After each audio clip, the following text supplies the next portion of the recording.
Every night that falls across the face of the earth is the result of one of the most fundamental and elegant processes in our solar system, the rotation of our planet on its own axis. Earth spins continuously, completing one full rotation approximately every 24 hours, and as it does so, each part of its surface gradually turns away from the sun, losing access to its light and warmth. This is not a dramatic or sudden event, but rather a slow, graceful transition that has been unfolding without interruption for roughly 4.5 billion years. The science behind it is straightforward yet profound in its consequences for every living thing on Earth. To understand night, we must first understand the sun's relationship with Earth. The sun is a massive star, positioned at the center of our solar system, radiating light and energy in all directions. Because Earth is a sphere, only one half of its surface can be illuminated by the sun at any given moment. The side of the planet facing the sun experiences daylight, while the side turned away from it falls into shadow. This shadow is what we call night. As Earth rotates from west to east, the line between day and night, known as the terminator, sweeps continuously across the globe, bringing dawn to some places and dusk to others in a never-ending cycle. The tilt of Earth's axis plays an additional and important role in shaping the character of night throughout the year. Earth does not spin perfectly upright relative to its orbit around the sun. Instead, it leans at an angle of about 23.5 degrees. This axial tilt is the reason that nights are longer in winter and shorter in summer in both hemispheres. During winter in the northern hemisphere, for instance, that half of the planet is tilted away from the sun, meaning each point spends more hours in darkness than in light. In summer, the opposite is true, and nights become brief windows of rest before the long break days resume. Near the poles, this effect becomes extreme. The Arctic and Antarctic can experience continuous daylight for months during their respective summers and unbroken darkness during their winters, a phenomenon driven entirely by the geometry of Earth's rotation and tilt. This perpetual alternation between light and dark has shaped the architecture of life on Earth more deeply than perhaps any other environmental factor. Organisms have evolved over billions of years to anticipate and respond to the rhythms of day and night. Plants open their stomata during the day to absorb sunlight and carry out photosynthesis, then shift their metabolic activities at night. Animals developed circadian clocks, internal biological timekeepers calibrated to the 24-hour cycle of light and dark. Behavior, physiology, reproduction, and survival strategies have all been molded by the reliable, predictable rhythm that Earth's rotation provides. From a physical standpoint, night is also a period of thermal change. When a region rotates away from the sun, it no longer receives solar radiation, and the ground and lower atmosphere begin to release the heat they absorbed during the day. This radiative cooling is responsible for the temperature drops we associate with nighttime, the refreshing coolness of a summer evening, or the biting cold of a winter night. The extent of this cooling depends on cloud cover, humidity, and terrain. Clear desert nights can drop dramatically in temperature, while humid tropical nights remain warm. These thermal dynamics drive atmospheric circulation patterns that influence weather, ocean currents, and climate on a global scale. Night also holds significance in the way human civilizations have understood time itself, before artificial lighting, before clocks, and before calendars. As we know them, the alternation of day and night was the most basic and reliable unit of time available to humanity. A day was measured from one sunrise to the next, or from dusk to dusk, depending on the culture. Ancient societies across every continent used the rhythm of day and night to structure their lives, their rituals, their labor, and their rest. The night sky became a kind of clock and calendar, with the positions of stars shifting predictably through the seasons, telling farmers when to plant and sailors when to navigate. Darkness, then, is not simply the absence of light. It is the natural and inevitable product of Earth's motion through space, a phenomenon with deep physical roots and far-reaching consequences. It is as much a part of our planet's identity as its oceans, its atmosphere, or its seasons. Without the darkness that Earth's rotation creates, the biological, climatic, and cultural world we know would be unrecognizable. Night is not an interruption of life, but a fundamental dimension of it, woven into the very fabric of what it means to exist on a spinning planet, orbiting a distant star. Deep inside every human being, ticking away with remarkable accuracy, is a biological clock that has been set and maintained over millions of years of evolution. This internal timekeeper, known as the circadian rhythm, governs nearly every aspect of human physiology, from the moment we wake to the depth of our sleep, from the release of hormones to the regulation of body temperature, digestion, immune function, and even mood. At the heart of this system lies a profound and ancient sensitivity to darkness. When the light fades and night begins, the body reads that signal and begins a cascade of biological changes that prepare it for rest, repair, and renewal. Understanding how darkness shapes human circadian rhythms is to understand one of the most fundamental relationships between our bodies and the natural world. The circadian rhythm takes its name from the Latin phrase circadian rhythm, meaning about a day, because these rhythms run on a roughly 24-hour cycle. The master clock that controls this system is located in a tiny region of the brain called the suprachiasmatic nucleus, or CSED, which sits in the hypothalamus, just above the point where the optic nerves cross. The SCN receives direct input from the eyes, specifically from specialized photoreceptive cells in the retina, called intrinsically photosensitive retinal ganglion cells, or iPRGCs. These cells are particularly sensitive to blue wavelengths of light and send signals directly to the SCN, forming at about the current light environment. When light is present, the SCN suppresses melatonin production and keeps the body in an alert, active state. When darkness falls, the SCN lifts that suppression and signals the pineal gland to begin releasing melatonin, the hormone most associated with sleep onset. The sensitivity of the SCN to light and dark is so finely tuned that even relatively dim light can delay or suppress melatonin production. This is why exposure to screens and artificial lighting in the evening can significantly disrupt sleep patterns, a problem that has become increasingly common in the modern world. The blue light emitted by smartphones, tablets, and computers is particularly disruptive because it closely mimics the wavelengths of natural daylight that the iPRGCs are most responsive to. When the brain receives this signal at night, it interprets it as a continuation of day, delaying the onset of the biological evening and pushing sleep ever later. The result is a mismatch between the body's internal clock and the external world, a condition researchers call circadian misalignment, which has been linked to a range of health problems including insomnia, metabolic disorders, mood disturbances, and even increased cancer risk. Beyond sleep, circadian rhythms influence an astonishing range of bodily functions. Core body temperature follows a circadian pattern, peaking in the late afternoon and falling to its lowest point in the early morning hours, a drop that helps trigger sleep and maintain it. Cortisol, the primary stress hormone, rises sharply in the early morning hours before waking, preparing the body for the demands of the day ahead.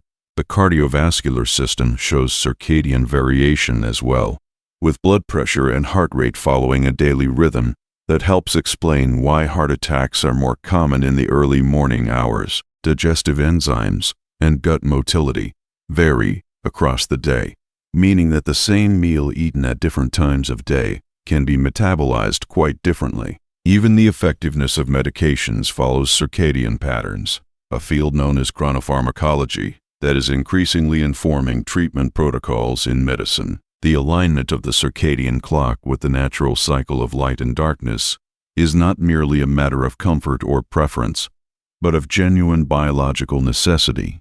Humans who work night shifts travel across time zones frequently or are exposed to high levels of artificial light at night consistently show higher rates of obesity, diabetes, cardiovascular disease, depression, and certain cancers compared to those whose sleep and activity patterns align with the natural day-night cycle. These findings speak to the deep evolutionary roots of our circadian biology. For the vast majority of human evolutionary history, Darkness was an unambiguous signal that the day was done, that it was time to rest, and that the body's maintenance and repair processes should begin. Our biology evolved to depend on that signal. Children and adolescents are particularly vulnerable to circadian disruption. The adolescent brain undergoes a natural shift in circadian timing during puberty, causing teenagers to feel alert later in the evening and sleepy later in the morning, a biological reality that is often at odds with early school start times. Research has consistently shown that later school start times led to improved academic performance, better mental health, and reduced rates of accidents among adolescent populations. This body of evidence has prompted a growing number of school districts to push start times later in recognition of the biological reality of teenage sleep needs. Darkness, then, is not just the backdrop against which sleep occurs. It is an active, essential signal that the body uses to time its most critical functions. It is the cue that tells every cell, every organ, and every system in the body that it is time to shift from the outward-facing work of the day to the inward-facing work of repair and renewal. To live well with the night, rather than against it, is to live in harmony with one of the most ancient and essential rhythms of life on earth. When darkness falls, one of the most quietly powerful transformations in human biology begins. The pineal gland, a small pinecone-shaped structure nestled deep in the center of the brain, begins to produce and release into the bloodstream a hormone called melatonin. Often called the hormone of darkness, melatonin is the body's primary chemical messenger for night, a molecular signal that tells every cell in the body that the sun has set, that it is time to rest, and that the long work of repair and restoration should begin.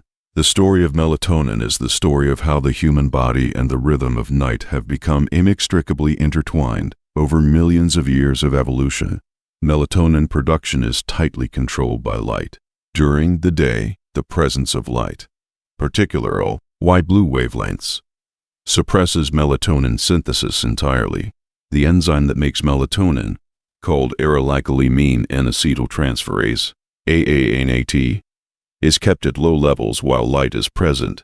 As darkness sets in, this suppression is lifted. ANAATC gradually across the year. AATC as accelerates, and blood levels of the hormone begin climbing, typically starting 1 to 2 hours before habitual sleep time and reaching their peak around 2 to 4 in the morning before declining toward dawn.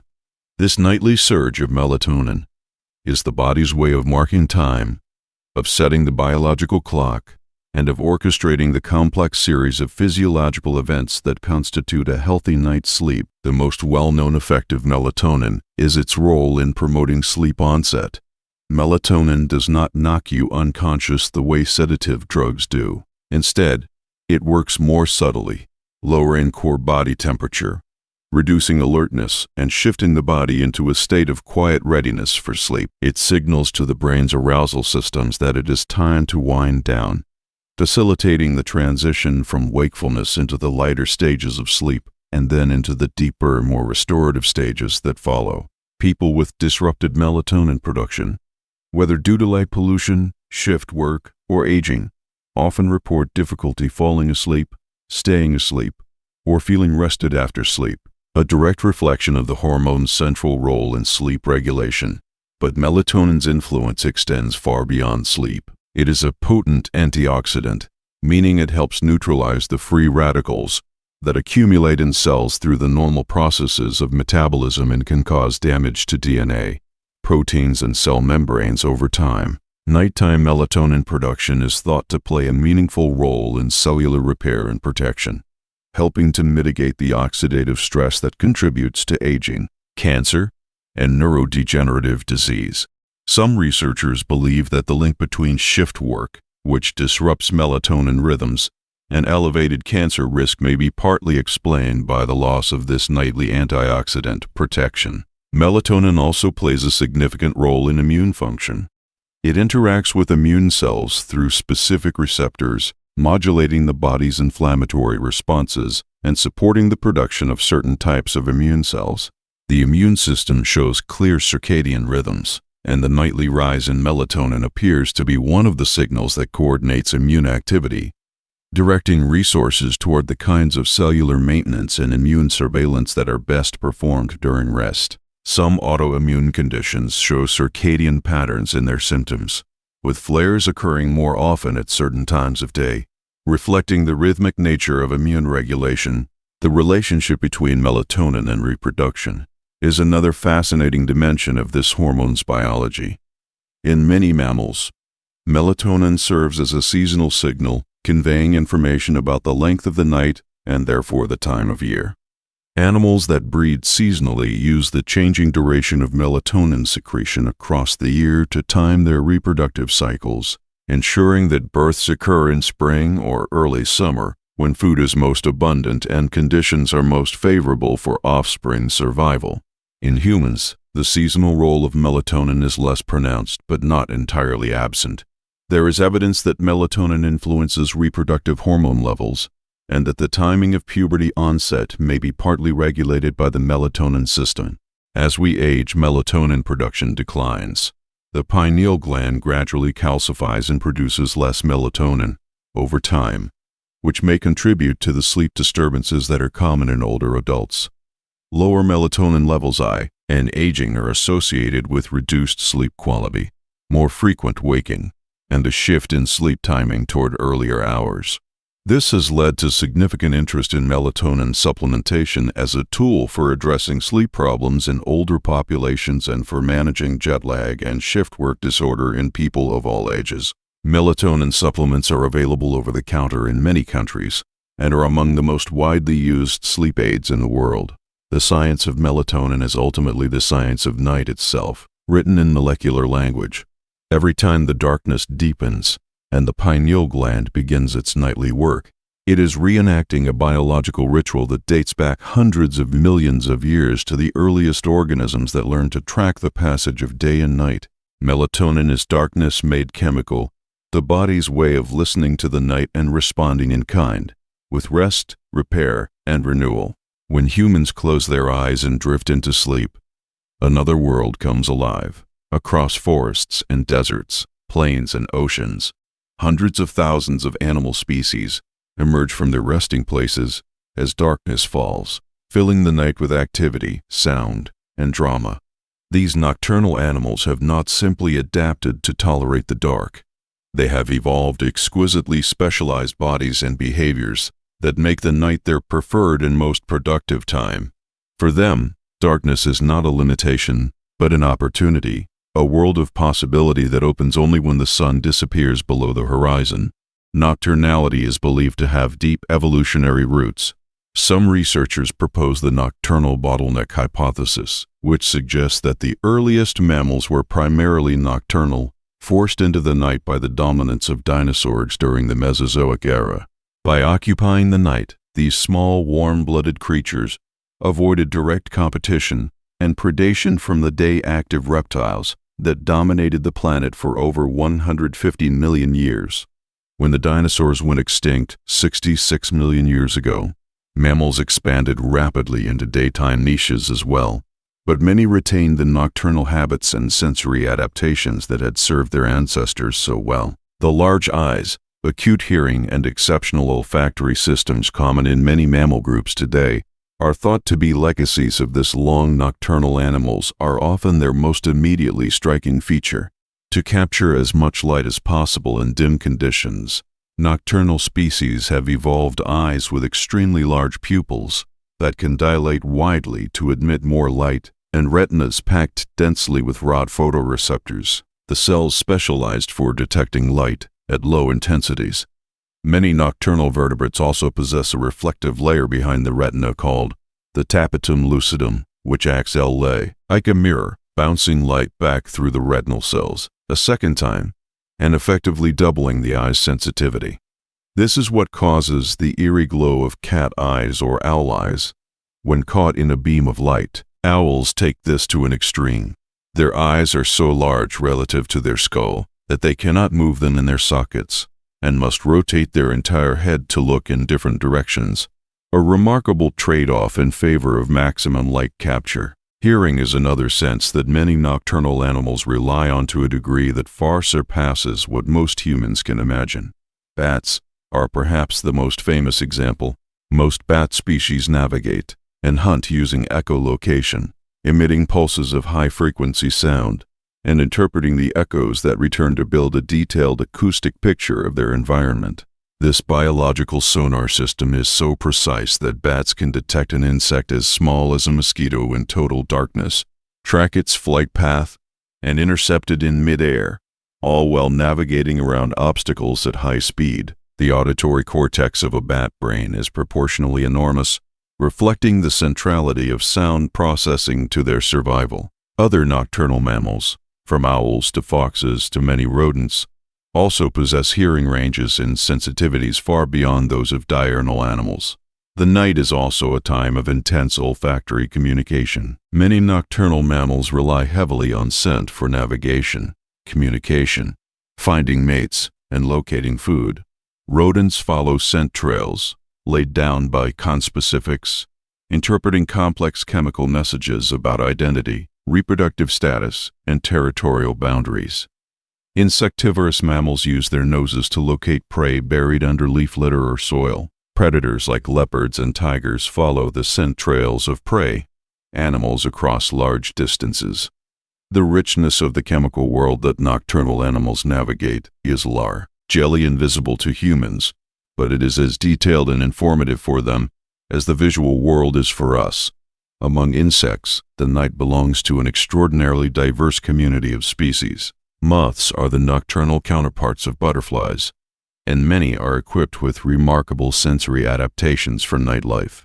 Some moth species can hear the ultrasonic calls of hunting bats and take evasive action, folding their wings and dropping suddenly out of the air when bat sonar is detected. Many flowering plants have co-evolved with nocturnal pollinators, opening white or pale flowers that are more visible in moonlight and releasing strong fragrances that carry on the night air to attract moths and other nocturnal visitors. The ecosystem services provided by nocturnal animals are immense and often underappreciated. Bats alone consume billions of insects per night across the globe, providing natural pest control for agricultural systems worth many billions of dollars annually. Nocturnal pollinators service a significant proportion of the world's flowering plant species.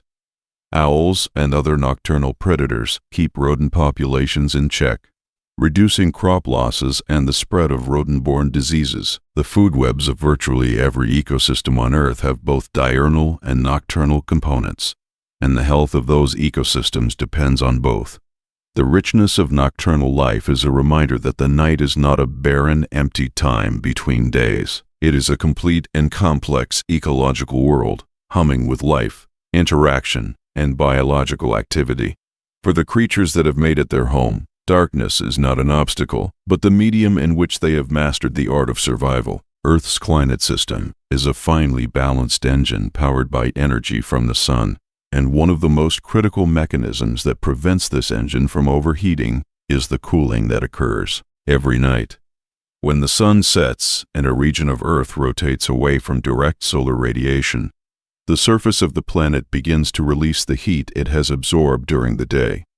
This process, called radiative cooling, is not merely a local phenomenon, but a planetary scale mechanism that plays a fundamental role in regulating temperatures, driving atmospheric circulation, generating weather patterns, and making Earth hospitable to life as we know it.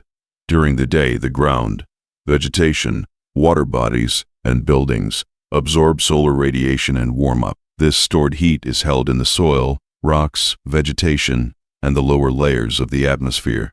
When night falls and solar input ceases, these surfaces begin radiating heat upward as infrared energy, releasing it into the atmosphere and eventually into space. The efficiency of this nighttime cooling depends strongly on atmospheric conditions. On clear nights with low humidity, cooling is rapid and can be dramatic. On cloudy nights, the clouds act as a blanket, absorbing outgoing infrared radiation and radiating some of it back toward the surface, significantly reducing the rate of cooling. This is why cloudy nights tend to be noticeably warmer than clear nights at the same latitude and season. The daily cycle of heating and cooling drives one of the most fundamental patterns of atmospheric circulation, the land and sea breeze. During the day, land heats up faster than water, causing the air over land to rise and cooler air from the sea to flow in toward the coast. At night, the land cools faster than the sea, reversing the pressure gradient, and causing air to flow from the cooler land back out over the warmer ocean. This daily reversal of wind direction has been exploited by sailors and fishermen for thousands of years, providing reliable onshore winds during the day, for returning to port and offshore winds at night or setting out to sea. Temperature differentials between day and night, known as the diurnal temperature range, have important ecological consequences. Many plant species require a significant difference between daytime and nighttime temperatures to carry out certain biological processes properly. Grapes, for example, are widely recognized to produce their most complex and flavorful fruit in wine-growing regions, where warm days allow sugar development, while cool nights preserve the acids and aromatic compounds that give wine its character. Apples, pears, stone fruits, and many other crops similarly benefit from cool nights during the growing season. The nighttime cold slows respiration in fruits, allowing them to retain the sugars and flavor compounds they develop during warm days, a phenomenon that makes high-altitude and continental climate regions particularly prized for fruit production. At the global scale, the balance between daytime warming and nighttime cooling is a key component of Earth's energy budget. Earth maintains a relatively stable average temperature over time because the amount of energy it receives from the sun is balanced by the amount it radiates back into space. This balance takes place over the full 24-hour cycle, with daytime absorption followed by nighttime emission. Climate change is altering this balance in complex ways. As greenhouse gas concentrations in the atmosphere increase, more of the outgoing infrared radiation emitted at night is absorbed by atmospheric gases and re-emitted back toward the surface, reducing the effectiveness of nighttime cooling. One of the most consistent observed signals of climate change is that minimum nighttime temperatures are rising faster than maximum daytime temperatures, indicating that the night's cooling function is being impaired. The ecological consequences of reduced nighttime cooling are already being felt. Many species whose physiology and behavior are calibrated to a particular diurnal temperature range are experiencing stress as nights become warmer. Mountain ecosystems are particularly vulnerable, as the species that live in them have often evolved to exploit the cool nights that come with altitude. Coral reefs, which are already under severe stress from warming oceans, face additional challenges from the warmer nighttime water temperatures that reduce their ability to recover overnight from the heat stress of daytime temperatures. The cooling of the Earth at night is, in the deepest sense, one of the planet's most vital processes. It is the reason our days are not followed by ever-increasing heat, the reason our seasons cycle through their full range of temperatures, and the reason life can exist across the remarkable variety of climates that covers Earth's surface. Night is not merely the absence of sunlight. It is an active, essential phase of the planet's thermal management, a planetary thermostat that resets every 24 hours. The great deserts of the world present one of the most extreme environments on Earth. Under the midday sun, surface temperatures can exceed 70 degrees Celsius, hot enough to kill most organisms within minutes. Water is scarce, shade is rare, and the relentless solar radiation bleaches and bakes the landscape with no mercy. And yet deserts are far from lifeless. They are home to remarkable communities of plants and animals that have evolved ingenious strategies for survival. And many of the most important of these strategies center on a single, transformative fact. The desert night is a completely different world from the desert day. Because deserts typically have very low humidity and little cloud cover, they lose heat at an exceptional rate once the sun sets. The same dry atmosphere that offers no protection from daytime radiation provides equally little insulation at night. Surface temperatures can plummet by 30 to 40 degrees Celsius or more between the afternoon high and pre-dawn low. This dramatic cooling is the ecological lifeline of desert ecosystems. It is the window during which moisture becomes available, temperatures become tolerable, and life can safely emerge from dormancy or shelter to carry out the business of feeding, reproducing, and growing. Desert plants have evolved remarkable adaptations that exploit the cool of the night. Cacti and other succulents use a specialized form of photosynthesis called crassulacean acid metabolism, or CAM, which allows them to open their stomata at night rather than during the day. During the day, when temperatures are extreme and evaporative water loss would be catastrophic, these plants keep their stomata tightly closed, under cover of darkness. When temperatures are low and humidity is relatively higher, they open and absorb carbon dioxide, storing it in the form of organic acids. When sunlight returns the next day, these acids are broken down and the carbon dioxide is released internally to drive photosynthesis with the stomata closed. This nocturnal gas exchange strategy allows desert succulents to photosynthesize efficiently while losing only a tiny fraction of the water that conventional daytime photosynthesis would cost them. The moisture that appears in deserts at night is not only found in the atmosphere.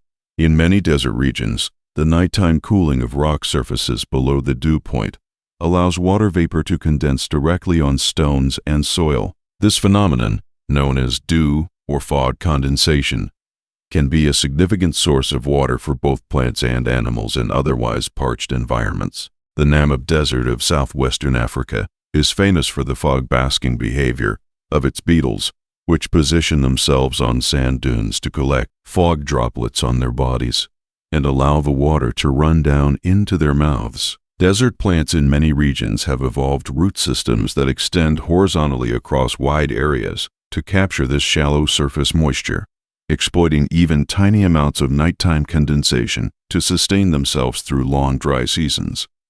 Animal life in deserts is overwhelmingly concentrated in the cooler hours of night and the transitional periods of dawn and dusk.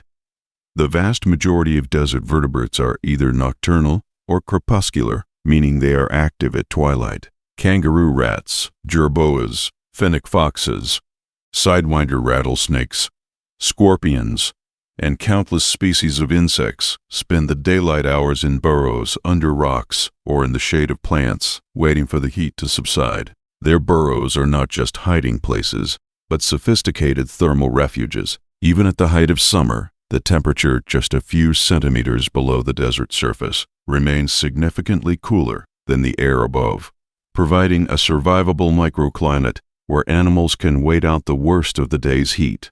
The reproductive strategies of desert species are often timed to take advantage of the night's relative coolness. Many desert insects lay their eggs in the evening, ensuring that hatching larvae emerge in cooler conditions. Desert amphibians, though seemingly out of place in arid environments, can survive by remaining dormant underground for most of the year and emerging only during rainy periods or cool nights. The spadefoot toads of North American deserts are famous for their explosive breeding events, triggered by rainfall during which adults emerge, mate, and lay eggs in temporary pools, and the entire tadpole-to-toad development cycle must be completed in as little as 2 weeks before the pools dry up. Desert nights also represent a crucial time for ecological interactions such as pollination. Many desert flowering plants bloom at night, their flowers designed to attract moths, bats, and other nocturnal pollinators with powerful fragrances and white or pale coloring that maximizes visibility in low light. The saguaro cactus of the Sonoran Desert, one of the iconic images of the American Southwest, opens its flowers only at night, relying primarily on lesser long-nosed bats for pollination. This nocturnal partnership between plant and pollinator is a remarkable example of coevolution shaped by the shared reality of desert life, where night is not just more comfortable but essential. Without the dramatic cooling of desert nights, these already extreme environments would be uninhabitable for nearly all the species that currently call them home. The night is the desert's gift to its inhabitants, the brief daily miracle of livable temperatures that makes survival possible in one of the harshest environments our planet has to offer. Every night, In every ocean on the planet, one of the largest and most coordinated migrations of living organisms on Earth takes place, largely unseen and often unappreciated. Billions upon billions of tiny marine animals, including copobs, krill, small fish, jellyfish, and countless other creatures, ascend from the deep, dark, cold water, where they spend their days, to the warmer, food-rich surface layers, where they feed under cover of night. At dawn, they descend again to their daytime depths, carrying with them the carbon they have fixed at the surface and contributing to one of the ocean's most important ecological and biogeochemical processes. This daily vertical migration, driven by the alternation of light and darkness, is a phenomenon of extraordinary scale and consequence for marine life and the global carbon cycle. The driving force behind vertical migration is the balance between the need to feed and the need to avoid being eaten. The surface ocean, illuminated by sunlight during the day, is rich in phytoplankton, the microscopic photosynthetic organisms that form the base of the marine food chain. But the surface is also where visual predators, including fish, seabirds, and larger invertebrates, are most effective. A small zooplankton that ascends to the sunlit surface during the day is taking a considerable risk. It is visible to predators from above and below, and its chances of being eaten are high. The deep ocean, while dark and cold, offers relative safety from visual predators. Natural selection has therefore favored a strategy in which zooplankton spend the daylight hours in the relative safety of the deep cold water, ascending to the productive surface only when darkness provides a cloak of protection. This is a remarkably widespread strategy. Researchers have documented diurnal vertical migration in hundreds of species across every major ocean bossy, and from the tropics to the polar seas. The depths involved vary widely. Some species migrate only tens of meters, while others make round trips of several hundred meters or more every 24 hours. An extraordinary metabolic commitment for organisms only a few millimeters in length. The ecological consequences of this nightly migration are enormous. When zooplankton ascend to the surface at night and feed on phytoplankton, they are consuming material that has fixed atmospheric carbon dioxide through photosynthesis. When they descend before dawn, they carry this carbon down with them in their bodies. In the deep water, they release much of this carbon through respiration, defecation, and eventual death and decomposition, at depths where it may remain sequestered for years, decades, or centuries. This process, often called the biological carbon pump, is one of the primary mechanisms by which the ocean removes carbon dioxide from the atmosphere and stores it in the deep sea, playing a significant role in regulating global climate. The scale of this carbon transport is staggering. Estimates suggest that vertical migration carries hundreds of millions of tons of carbon from the ocean surface to the deep sea every year, making it one of the most important carbon sequestration processes on the planet. The organisms involved are individually tiny, but collectively represent an extraordinary biomass that, by virtue of their synchronized nightly ascent and descent, acts as a vast biological elevator, moving material from the productive surface to the carbon-storing depths. The diversity of organisms that participate in vertical migration extends well beyond zooplankton. Many species of mesopelagic fish, those that live in the twilight zone between 200 and 1,000 meters depth during the day, also migrate to surface waters at night. Among the most numerous and ecologically important these are the lanternfish, a diverse group of small bioluminescent fish that may collectively represent the largest fish biomass in the ocean.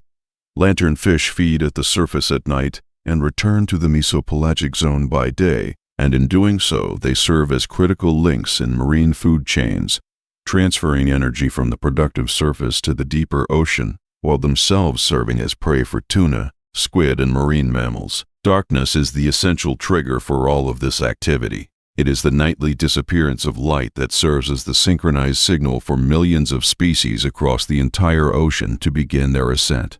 Research has shown that even brief artificial illumination, such as the lights of ships or offshore oil platforms, can disrupt vertical migration in local populations of zooplankton, causing them to remain at depth or to descend prematurely. As artificial light at sea becomes more prevalent with expanding shipping traffic, fishing activity, and offshore energy development, the potential for light pollution to disrupt this fundamental oceanic process is a growing concern for marine scientists and conservationists.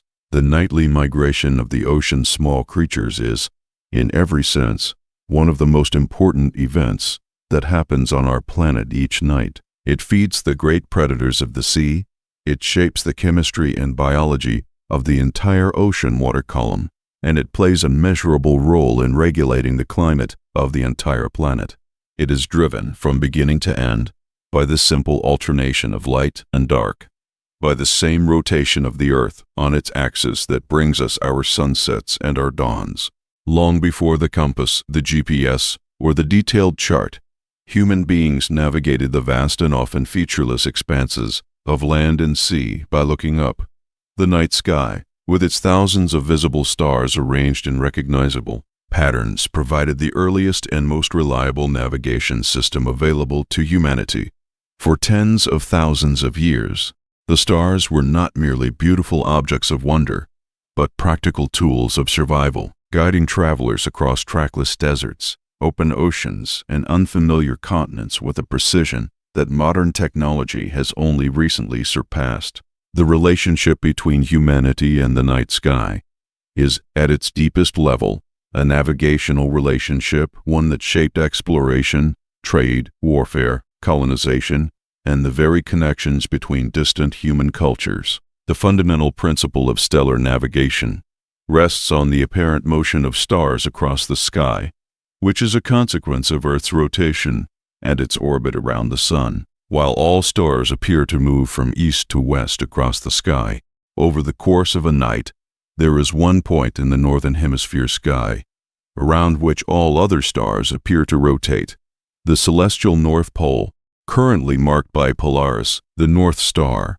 Polaris sits almost exactly above Earth's geographic North Pole, so from any location in the northern hemisphere, it appears as a fixed point in the sky, its altitude above the horizon equal to the observer's latitude. A traveler who can find Polaris always knows which direction is north, and by extension, the other cardinal directions. More than that, by measuring Polaris's height above the horizon, they can determine their approximate latitude with remarkable accuracy, a technique used by navigators for at least 2,000 years, and probably much longer.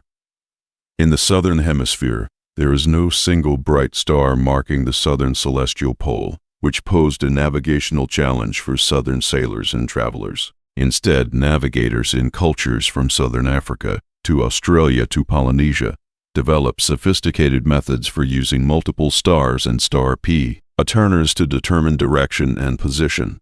The Southern Cross, a compact constellation visible from the southern hemisphere, can be used to locate the south celestial pole by extending the long axis of the cross about 4.5 times. Australian Aboriginal peoples developed some of the oldest and most sophisticated astronomical traditions in the world, using the positions of stars and the patterns of dark patches in the Milky Way as navigation aids and seasonal calendars for tens of thousands of years. Polynesian navigation represents perhaps the most extraordinary example of stellar navigation ever practiced.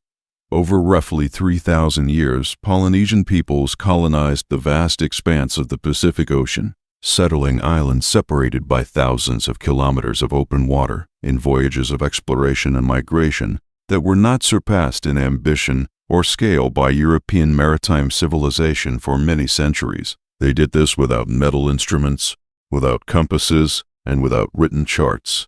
Their navigation system relied on a deep memorized knowledge of the rising and setting positions of hundreds of stars, the direction of ocean swells, the behavior of clouds and birds, the color and temperature of the water, and subtle changes in wind patterns. Their star compasses, passed down orally through the generations, encoded precise information about which stars rose above which islands, allowing skilled navigators to maintain course across thousands of kilometers. of open ocean with remarkable accuracy. The Arab and Islamic astronomical tradition also produced extraordinary navigators who used the night sky to cross the Indian Ocean and the deserts of North Africa and the Middle East. Arab astronomers made some of the earliest and most precise measurements of stellar positions, producing star catalogs that were used for navigation as well as for astrology and calendar calculation. The astrolabe, a sophisticated instrument for measuring the altitude of stars and planets, was developed and refined in the Islamic world and became the standard navigation instrument of European mariners during the Age of Exploration, when it was used to determine latitude by measuring the altitude of the sun during the day, or of Polaris at night. European maritime expansion from the 15th century onward was deeply dependent on stellar navigation. The voyages of Vasco da Gama around Africa, Christopher Columbus across the Atlantic, and Ferdinand Magellan around the world were all guided in large part by the stars. Navigators used instruments like the cross staff and later the sextant to measure the altitude of stars and calculate their latitude. Determining longitude at sea remained a much harder problem, one that was not solved until the development of accurate marine chronometers in the 18th century. But even then, stellar observations remained essential to navigation practice. Today, satellite navigation systems have largely replaced the stars as practical tools of direction finding, and many people go through their entire lives without ever using a star to navigate. But the heritage of stellar navigation is woven into the fabric of human culture in ways that remain visible if we look for them. The names of stars in use today are largely Arabic, a legacy of medieval Islamic astronomy. Constellations bear names from Greek mythology, testifying to the long traditions of night sky observation in ancient Mediterranean cultures and in remote parts of the world, particularly among communities that practice traditional navigation in the Pacific. And elsewhere, the ancient art of reading the night sky for direction and position is still practiced and passed down, a living link to humanity's oldest and most universal navigational heritage. On a truly dark night, far from any city or town, on a moonless evening when the sky overhead reaches its fullest depth of black, the most extraordinary sight in nature becomes visible to the naked eye.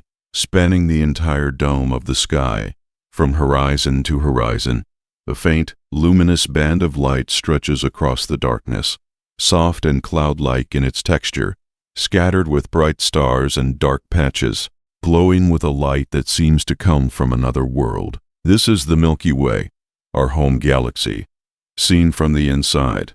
A river of starlight composed of hundreds of billions of individual suns, so distant that they blur together into a continuous glow. It is one of the most beautiful and humbling sights available to human perception, and for most of human history, it was visible to everyone on every dark and cloudless night.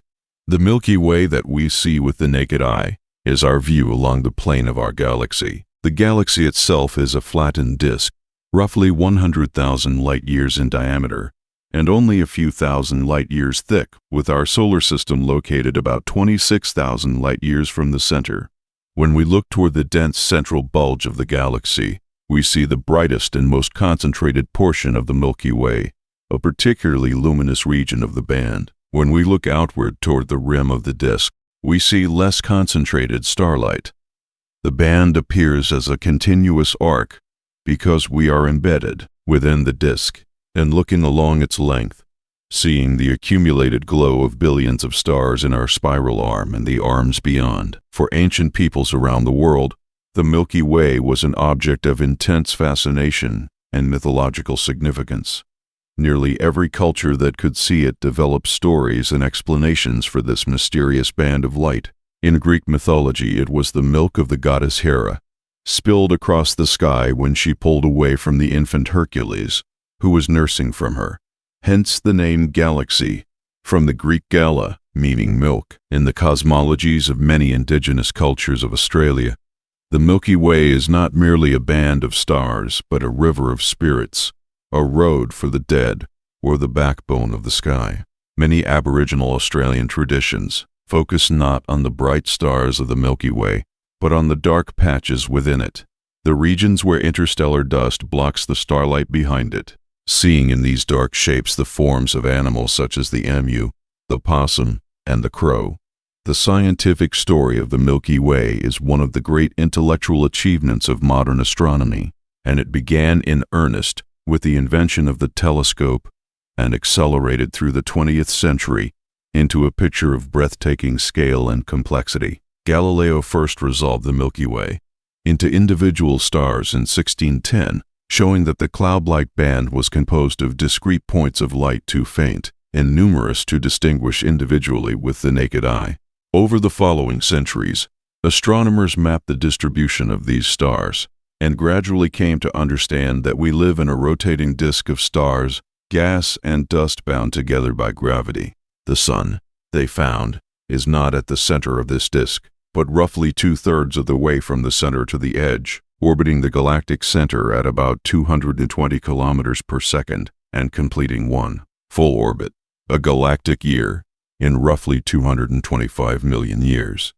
At the center of the Milky Way, astronomers have discovered one of the most remarkable objects in the universe, a supermassive black hole called Sagittarius A, with a mass of about 4 million times that of the Sun, compressed into a region smaller than our solar system.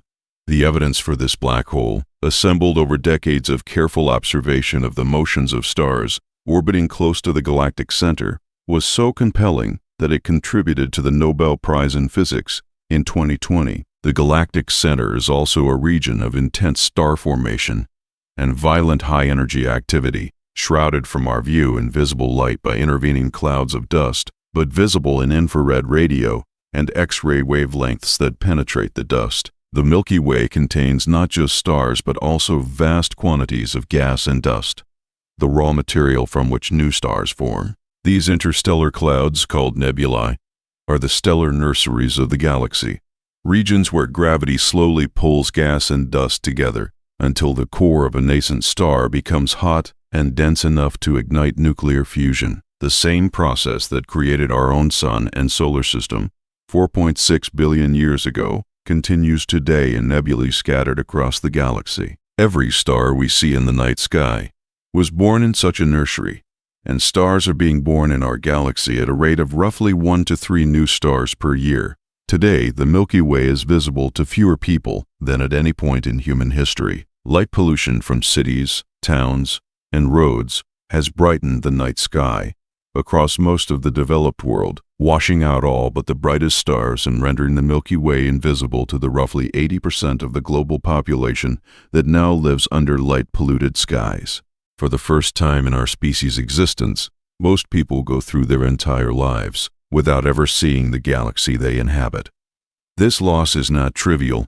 The sight of the Milky Way has inspired mythologies, religions, philosophies, and scientific questions for as long as human beings have been capable of wonder. It is a reminder, available to anyone willing to travel to a dark place on a clear night, that we are not the center of the universe, but tiny inhabitants of one of hundreds of billions of galaxies scattered across the observable cosmos. Long before the mathematical abstractions of the solar calendar, long before the concept of a year as 365 and a quarter days, human beings had a reliable, visible, and immediate way to track the passage of time. They watched the moon, rising each night in a different phase, from the thin crescent of the new moon to the full round disk at the height of its cycle. The moon provided humanity's first practical calendar, a celestial timekeeper as precise as any mechanical instrument, and accessible to anyone who cared to look upward at night. The lunar cycle, approximately 29.5 days from new moon to new moon, was the original unit of time measurement for most of human civilization, and its influence can still be felt in calendars, religious observances, and cultural traditions across the world today. The lunar month arises from the geometry of the moon's orbit around Earth. As the moon circles our planet, the fraction of its sunlit face that is visible from Earth changes continuously. When the moon is between Earth and the sun illuminates the side of the moon facing away from us, and we see only a thin sliver or nothing at all. The new moon, As the moon moves in its orbit, more and more of its illuminated face becomes visible, progressing through the familiar phases of crescent, first quarter, gibbous, and finally full moon, when the moon is on the opposite side of Earth from the sun and fully illuminate, D as seen from our perspective. Then the cycle reverses, and the visible illuminated fraction decreases through the same phases until another new moon. This cycle takes an average of 29.53 days, a period close enough to a month that the word month is itself derived from moon in most European languages. The predictability and visibility of the lunar cycle made it an ideal basis for timekeeping in pre-literate societies. No instruments were needed, no calculations, no accumulated knowledge beyond the simple act of observation and memory. A person who watched the moon rise and set each night could determine with reasonable accuracy where they were in the cycle, could predict when the next full moon would occur, and could use that knowledge to time communal events, religious ceremonies, agricultural activities, and the seasonal migrations of animals. Archaeological evidence suggests that humans were tracking the lunar cycle at least 25,000 to 30,000 years ago. Bones and stones with carefully engraved series of notches, found at sites in Europe and Africa, are interpreted by some researchers as early lunar tallies, records of the number of days in successive lunar months. The earliest formal calendars used by ancient civilizations were lunar or lunisolar. The ancient Sumerian calendar, one of the oldest written calendar systems known, was lunar, as was the ancient Egyptian civil calendar in its earliest form. The Hebrew calendar, still in use today, for religious purposes, is lunisolar, meaning it uses lunar months but adds occasional intercalary months to keep the calendar aligned with the solar year. The Islamic calendar is purely lunar, with months beginning at the first sighting of the crescent moon. And because 12 lunar months fall about 11 days short of a solar year, Islamic calendar dates cycle through all seasons over a period of roughly 33 years. The Chinese tradited Yuanyuan calendar is also lunisolar, and it governs the dates of major festivals, including the Lunar New Year. In ancient Mesopotamia, the night sky was observed and recorded by astronomer priests, whose primary task was to predict the phases of the moon and used those predictions to set the dates of religious and civic events. The new moon was a time of particular ritual significance, the beginning of a new month, and the occasion for offerings, prayers, and divination. The full moon was often associated with completion, abundance, and festivals. These associations persist in many religious and cultural traditions to this day.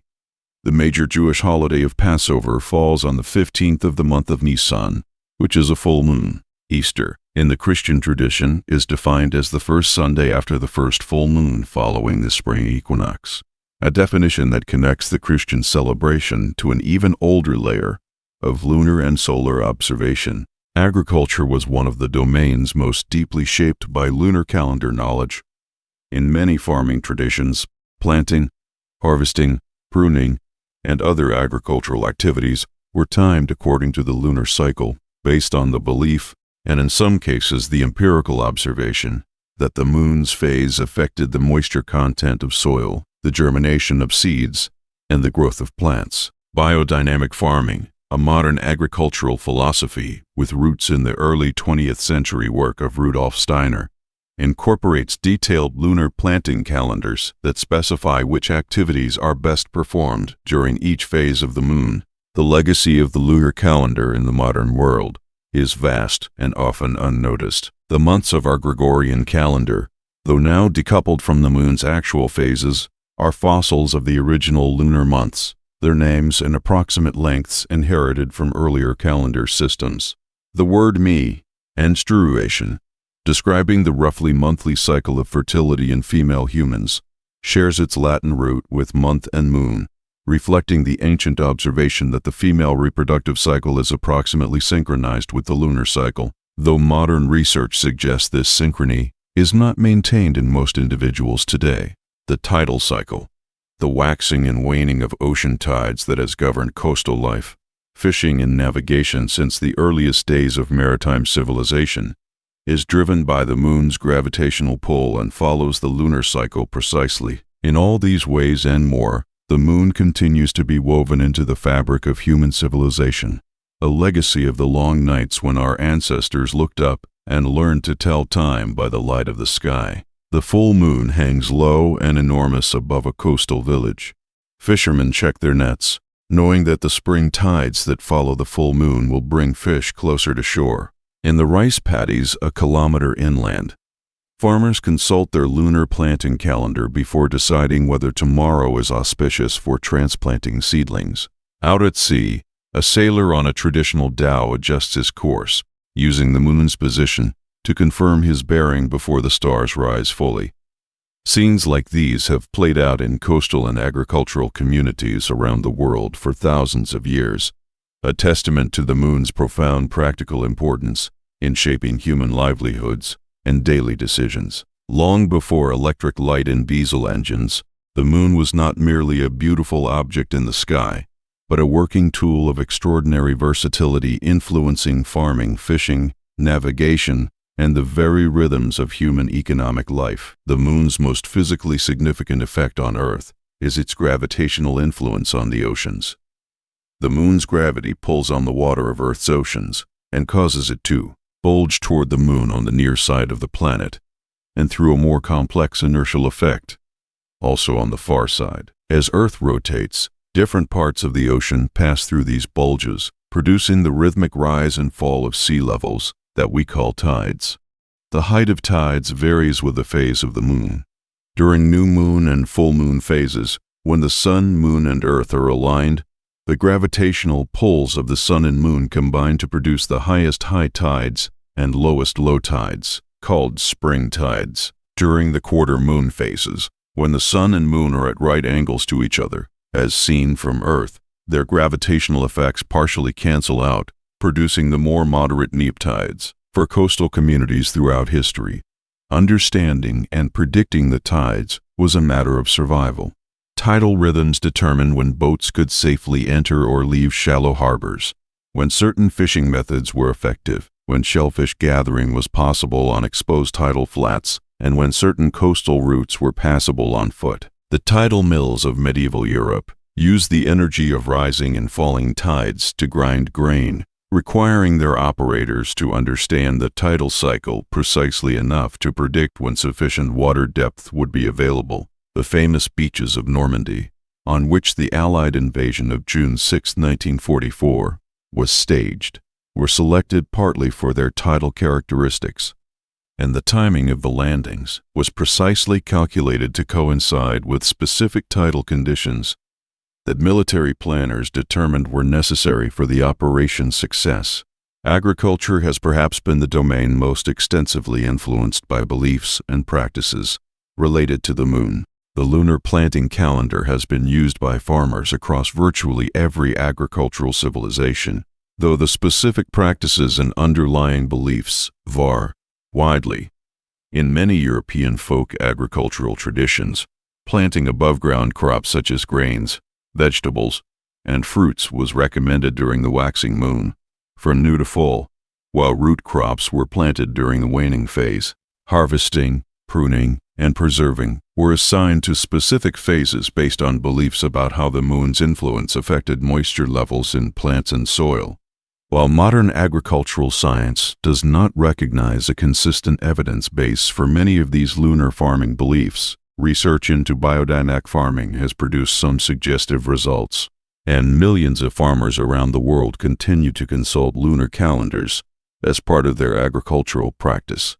The moon's light itself has been a practical agricultural resource for most of human history. Before electric lighting, farmers in temperate latitudes often worked by the light of the full moon during the busy harvest season of late summer and early autumn. In England, the full moon nearest the autumnal equinox became known as the harvest moon, a name that persists to this day. The harvest moon rises noticeably soon after sunset for several nights in succession because of the particular angle of the moon's path relative to the horizon at that time of year, providing a sustained period of bright moonlit evenings, just when farmers needed extra light to complete the harvest before autumn rains arrived. This natural extension of the working day by moonlight was genuinely valuable in an era when harvesting speed could mean the difference between an adequate food supply and hunger. Fishing communities around the world have long exploited the relationship between lunar cycles, tidal patterns, and fish behavior. Many species of fish exhibit spawning behavior that is synchronized with the lunar cycle, aggregating in large numbers during full or new moon periods, in patterns that experienced fishermen learn to predict and exploit. The palolo worm of the Pacific Islands swarms to breed on specific nights each year, precisely timed to the last quarter moon of October and November, an event that local communities have harvested as a seasonal food source for generations. Anchovies, sardines, and many other commercially important fish species show lunar periodicity in their spawning, and traditional fishing communities in many parts of the world developed detailed knowledge of these patterns over centuries of observation. Navigation by moonlight was also an important practical capability. While the stars offered more precise directional information, the moon provided enough light to travel safely on land or water on clear nights, significantly extending the hours during which movement was possible. The phases of the moon were thus integrated into the planning of journeys, military campaigns, and trading expeditions. Departure was timed to coincide with a waxing or full moon, while the dark of the new moon was often considered an unfavorable time for travel. These practical considerations reinforce the cultural and religious significance already attached to lunar phases in most ancient societies, deepening the integration of the lunar calendar into the full fabric of human life. Blindfold a person and lead them into a quiet room, and something interesting begins to happen. Within minutes, they start to hear sounds they would not have noticed before. The distant hum of the ventilation system, the soft creak of a building settling, the subtle rustle of fabric with each small movement. Their sense of smell becomes more acute as well, detecting faint odors in the air that would previously have been filtered out by the brain's attentional systems. Their skin becomes more sensitive to temperature and air movement. This is not merely imagination. The brain, deprived of its dominant sensory input, actively reallocates attentional resources to the remaining senses, boosting their sensitivity and the conscious attention paid to their signals. This compensatory process, known as cross-modal plasticity, is the neural mechanism behind one of the most commonly reported experiences of the night. In darkness, the world sounds, smells, and feels more vivid. Hearing in particular is transformed by darkness. During the day, visual information dominates the brain's sensory processing, occupying a disproportionately large share of cortical resources. Studies using brain imaging have shown that the visual cortex of sighted people begins to respond to auditory and tactile stimuli within hours of being blindfolded, a striking demonstration of how quickly the brain can reassign cortical territory. In darkness, without visual input to process, the brain directs more of its resources toward auditory processing, with measurable effects on the perceived clarity and resolution of sounds. People often report that they can hear sounds more distinctly at night, that quiet conversations carry further, and that small noises seem more significant. This is partly acoustic, because traffic and other daytime noise sources are reduced at night, but it is also partly neural, a genuine increase in auditory sensitivity. The relationship between darkness and the sense of smell is subtler, but no less real. Olfactory sensitivity varies across the 24-hour cycle, following a circadian rhythm that typically places peak smell sensitivity in the late evening and early nighttime hours. The reasons for this are not fully understood but may relate to the physiology of the olfactory epithelium, the mucous membrane lining the nose where odor molecules are detected, which shows cyclical changes in thickness, hydration, and receptor expression over the course of the day. Additionally, the reduction of other sensory stimulation at night may allow olfactory signals that are present but masked during the day to reach conscious awareness more readily. This is why familiar smells, a neighbor's cooking, the scent of flowers from a garden, the smell of rain on worn pavement, often seem more intense and evocative at night. Touch and proprioception, the sense of the body's position in space, also become more salient in darkness. Without visual information to anchor spatial awareness, the brain relies more heavily on proprioceptive signals from muscles and joints, on vestibular information from the inner ear, and on tactile input from the skin. This is why people who are visually impaired often develop a heightened sensitivity to the texture and contour of surfaces they touch, and why even sighted people find that in darkness the tactile details of their environment become more noticeable. The warmth or coolness of bed sheets, the texture of a surface, the sensation of air on the skin, all of these become more prominent when visual input is absent. For animals, the relationship between darkness and sensory enhancement is not a compensatory response to an unusual situation, but a fundamental feature of their evolutionary design. Nocturnal animals have not merely lost the visual acuity of their diurnal counterparts and compensated with other senses.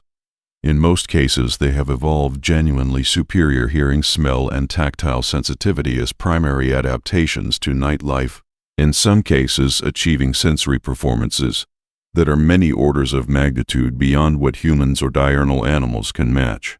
The hearing range of many bats extends from below 20 Hz, the lower limit of human hearing, to above 100,000 Hz, allowing them to produce and detect ultrasonic signals completely inaudible to humans.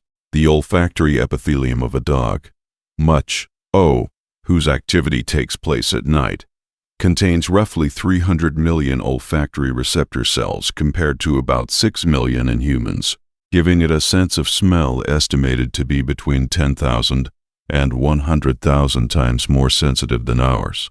The whiskers of nocturnal mammals such as rats, cats, and many mustelids deserve special mention as examples of sensory specialization for the dark.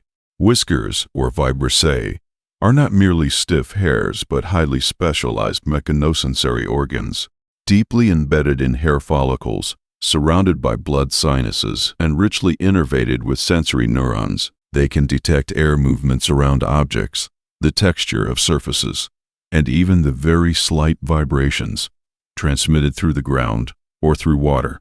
Some nocturnal mammals can navigate complex environments and detect the presence of prey in complete darkness, using their whiskers alone, performing tasks that would be impossible for a purely visually dependent animal. In darkness, these whisker systems give their owners a tactile map of their immediate environment of extraordinary resolution. The night, then, is not a sensory desert, but a rich and complex environment for those equipped to perceive it. For humans and animals alike, darkness activates and amplifies the senses that daylight's visual dominance tends to overshadow, revealing a sensory world of sound, scent, and touch whose richness and detail most of us spend our daylit lives entirely missing. In the deep blackness of a forest at 2 in the morning, where a human would be effectively blind, an owl sits motionless on a branch, its head rotating slowly as it scans the ground below. Its enormous eyes, each as large as a human eye despite a body weighing less than a kilogram, gather every available photon of light, processing a world of detail invisible to any diurnal creature. 30 meters away, a field mouse moves through the needtail, leaf litter, and the owl detects it immediately, not just by sight but by the faint rustling its feet make. Sounds the owl's asymmetrically placed ears triangulate with extraordinary precision. The owl launches, adjusts its flight with silent wing beats, and strikes with spread talons, a predatory sequence completed with an accuracy and efficiency that would be the envy of any hunting machine ever designed by human engineers. This is the pinnacle of nocturnal predatory adaptation, the product of millions of years of evolutionary pressure to see, hear, and kill in the dark. The eyes of nocturnal predators are marvels of optical engineering. To gather the maximum possible amount of light, the eyes of owls, cats, many nocturnal fish, and other dedicated night hunters are built around two primary principles: maximum aperture and maximum photoreceptor density. Aperture, in optical terms, refers to the diameter of the opening through which light enters the optical system. In animal eyes, this corresponds to the pupil. Nocturnal predators typically have pupils that can dilate to an extraordinary degree. A cat's pupil can expand from a narrow vertical slit in bright light to an almost perfectly circular opening that takes up most of the visible iris in darkness, increasing the area through which light enters by a factor of more than 100. This enormous range of adjustment allows the same eye to function in both bright sunlight and near total darkness without saturating or failing to capture enough light at either extreme. Behind the enlarged pupil lies a retina packed almost entirely with rod photoreceptors, which are the cells specialized for detecting light at low intensities. In humans, the ratio of rods to cones in the peripheral retina is roughly 20:1, but in the central fovea, where we focus for fine detail, there are only cones. Many nocturnal predators have reversed this distribution, with rods dominating the entire retina and cones present only in small numbers or absent entirely. This extreme rod dominance means that their color vision is limited or absent, since color discrimination requires cone input, but their sensitivity to dim light is exceptional. The cat retina is estimated to be at least 6 times more sensitive to low levels of light than the human retina, and in true conditions of near total darkness it remains functional far beyond the limits of human vision. The tapetum lucidum, present in cats, dogs, many rodents, fish, and other nocturnal and crepuscular species, is the structure responsible for the characteristic eye shine that these animals show when caught in a beam of light at night. It is a reflective layer positioned directly behind the retina, typically composed of highly reflective crystalline structures that bounce incoming light back through the retinal photoreceptor layer a second time, effectively giving the retina 2 chances to capture each photon rather than 1. The cost of this arrangement is a slight reduction in the sharpness of the image, since the reflected light does not perfectly retrace the path of the original, but the gain in sensitivity under low light conditions is enormous and clearly outweighs the resolution cost in the evolutionary calculus of nocturnal predation. Large cats such as leopards, lions, and tigers are quintessential nocturnal hunters, and their hunting behavior reflects the precise calibration of their sensory systems for night work. Studies using GPS collaring and accelerometer data have shown that lions in particular show a marked increase in hunting success during the new moon period when natural illumination is at its lowest, suggesting that their visual advantage over prey species is greatest in the darkest conditions. Leopards are extraordinarily successful nocturnal hunters, combining superb night vision with a stalking technique that brings them within a few meters of prey before rushing. Their spotted coat serves as disruptive camouflage not just against the green of daytime foliage, but against the patterned shadows and highlights of moonlit or starlit vegetation, where their blotchy pattern breaks up their body outline with remarkable effectiveness. Among reptiles, the pit vipers represent a remarkable case of sensory adaptation for nocturnal predation that operates on an entirely different physical principle from conventional vision. Pit vipers, which include rattlesnakes, copperheads, and the many species of bothrops in South America, possess specialized heat-sensing organs called pit organs, located in small pits between the eye and nostril on each side of the head. These organs contain a thin membrane packed with temperature-sensitive neurons that can detect infrared radiation, effectively allowing the snake to perceive heat as a form of image. A mammal or bird standing near a pit viper in total darkness is betrayed by the heat it radiates, forming a clearly detectable thermal image, even when it is visually invisible. This system is so sensitive that it can detect temperature differences of less than 0.0003 degrees Celsius, allowing the snake to accurately target the head of a small rodent from a distance of tens of centimeters in complete darkness. The evolution of nocturnal predation has not only shaped the predators themselves, but has driven reciprocal adaptations in the prey. Many small nocturnal animals have evolved countermeasures to the night vision of predators. Moths that can hear bat sonar and take evasive action, rodents that minimize their surface exposure during the new moon when owl hunting success is highest, insects with cryptic coloration, designed to blend with the texture of tree bark or leaf litter, and the beam of a predator's gaze inevitably sweeps across them. The night world of the predators and prey is thus an arms race of sensory capability and countermeasure, a coevolutionary contest played out in darkness across millions of years. There is something about the silence of late night, the absence of demands and distractions, the particular quality of thought that seems to arrive only when the day's obligations have faded and the world has grown quiet, that has long been recognized as uniquely fertile for introspection and creative work. Across cultures and centuries, philosophers, artists, scientists, writers, and ordinary people have noted that the night has a different quality of consciousness than the day, that thoughts come differently in darkness, that the mind wanders in more interesting directions, and that the insights and ideas that arise in the small hours of the night often feel more genuine and original than those produced during the busy, fragmented, socially monitored hours of the day. This is not merely poetic fancy. There are genuine cognitive and neurobiological reasons why darkness and night create conditions particularly favorable to certain kinds of thinking. The day is, by its very nature, a time of external orientation. From the moment of waking, the senses are flooded with information, visual input, social demands, tasks that require attention and response. The prefrontal cortex, which governs focused attention, planning, and the inhibition of irrelevant thoughts, works hard during the day to filter out distractions and keep the mind on task. This focused mode of cognition is excellent for getting things done, for following established patterns, for responding to the demands of the social and physical environment. But it is not particularly good for the kind of loose associative thinking that underlies creativity and insight.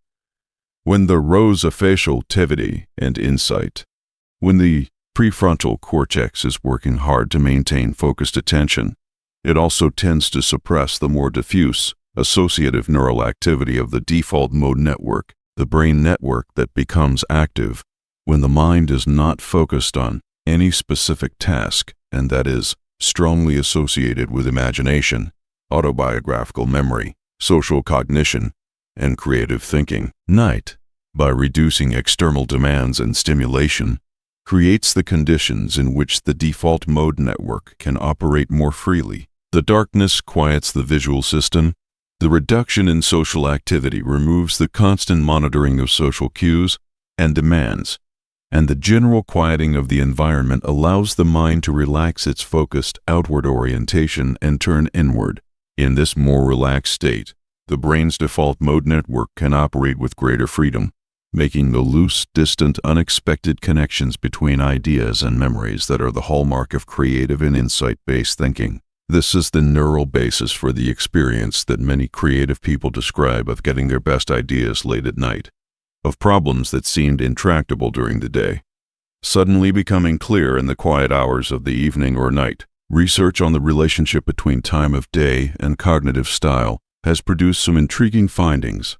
Studies comparing people's performance on tests of creative thinking at different times of day have found that for many people, performance on tasks requiring divergent thinking, the generation of multiple varied, unexpected solutions to open-ended problems, is actually better at their non-optimal times of day.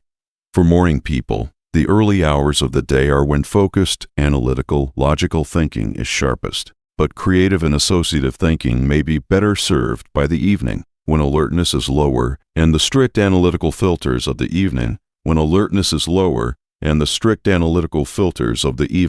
fully alert mind are somewhat relaxed. For evening people, the reverse applies. The counterintuitive implication is that the slightly foggy, less strictly focused state that often characterizes the transition to and from sleep may be more conducive to certain kinds of creative thinking than the sharp, fully alert state that most people associate with peak cognitive performance. Hypnagogia, the strange dream-like state that occurs in the transition between waking and sleep, has long been associated with creative insight. Several famous scientists and artists have reported using this liminal state deliberately to generate ideas. Thomas Edison was said to have slept in a chair holding steel balls in his hands, so that as he drifted into hypnagogia, the balls would drop to the floor with a clatter, waking him just in time to capture the free associative imagery that arose in that twilight state. Salvador Dalí, reportedly used a similar technique with a key and a plate. The chemist Auguste Kekulé credited a hypnagogic vision of a snake biting its own tail with giving him the insight that the structure of benzene was a closed ring, one of the most famous chemical discoveries of the 19th century. Whether or not all these stories are literally true, they reflect a widely recognized truth about the creative potential of the states of mind associated with the edges of sleep. Night also offers something that the day rarely provides: genuine solitude.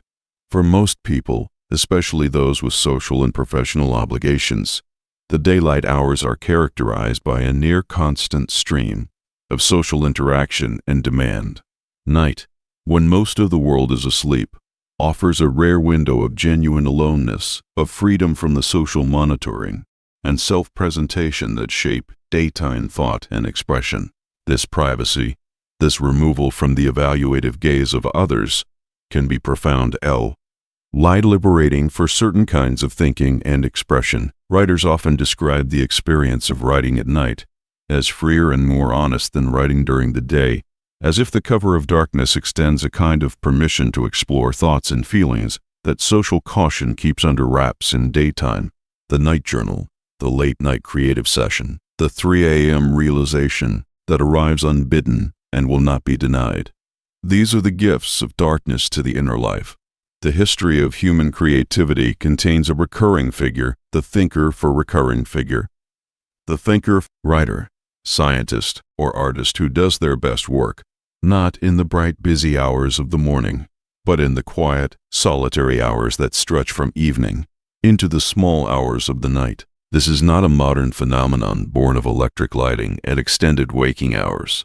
Accounts from across the centuries describe individuals who found that the night, with its combination of silence, solitude, freedom from social demands, and the particular quality of thought that seems to emerge in darkness, was the time when their minds worked with the greatest fluency and depth. From the Romantic poets to 20th century scientists, from novelists who wrote by candlelight to mathematicians who scrawled equations in the margins of notebooks at 2 a.m., the night has been the preferred working hour of a remarkable share of the people who have most powerfully shaped human thought and culture. Marcel Proust, one of the most celebrated novelists of the 20th century, and author of the vast and meticulous In Search of Lost Time, was legendarily nocturnal. After developing severe asthma as a child, Proust became increasingly sensitive to the daytime world, eventually making his bedroom his primary habitat. He lined the walls of his Paris apartment with cork to block out external noise, kept his curtains permanently drawn against the light, slept through the day, and wrote through the night. His mammoth novel, running to some 1.5 million words across 7 volumes, was composed almost entirely in these nocturnal sessions, in the peculiar intimacy of a darkened room where the world outside had ceased to matter. Proust's night writing produced prose of extraordinary sensitivity and detail, exploring the inner world of memory, sensation, and time, with a precision and richness that diurnal habits might never have permitted. Franz Kafka, whose work has perhaps more profoundly influenced 20th century literature and thought than any other writer, worked in similarly nocturnal conditions, though from necessity rather than choice. Kafka held a day job as an insurance lawyer, a position he took seriously and performed competently, leaving him only the night for his writing. He typically wrote from 11 at night until 2 or 3 in the morning before going to sleep and rising for work a few hours later. His diary entries from this period reveal a writer who experienced the night as his only genuine time, the hours when his real self, the one that existed in language and imagination, could emerge from behind the social mask his daytime professional role required him to wear. Some of his most important works, including most of the Metamorphoses, were written in single nocturnal sessions of concentrated creative effort. Among scientists, the tradition of nocturnal work is equally well documented.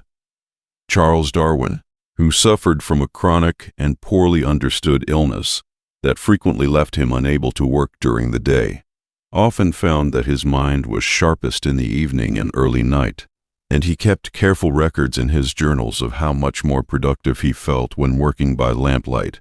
Nikola Tesla, one of the most creative and prolific inventors in history, was notorious for working through the night of 10 sustaining working sessions of 20 hours or more, and reportedly sleeping only 2 hours per night during his periods of most intense creative work. Tesla described lying awake at night as a condition in which he could visualize inventions with complete clarity, rotating them mentally in 3 dimensions, and testing them without any physical prototype, a remarkable feat of spatial cognition that he attributed in part to the freedom from distraction that night provided. The Romantic poets who flourished in the late 18th and early 19th centuries had a particular and explicitly philosophical relationship with the night. For the Romantics, night was not just a convenient time for work, but a psychological and metaphysical condition, a realm of heightened feeling, imagination, and connection to deeper truths than daylight's rational clarity permitted. William Blake, John Keats, Percy and Mary Shelley, Lord Byron, and their contemporaries wrote about the night with an intensity and reverence that reflected their genuine experience of its distinctive creative potential.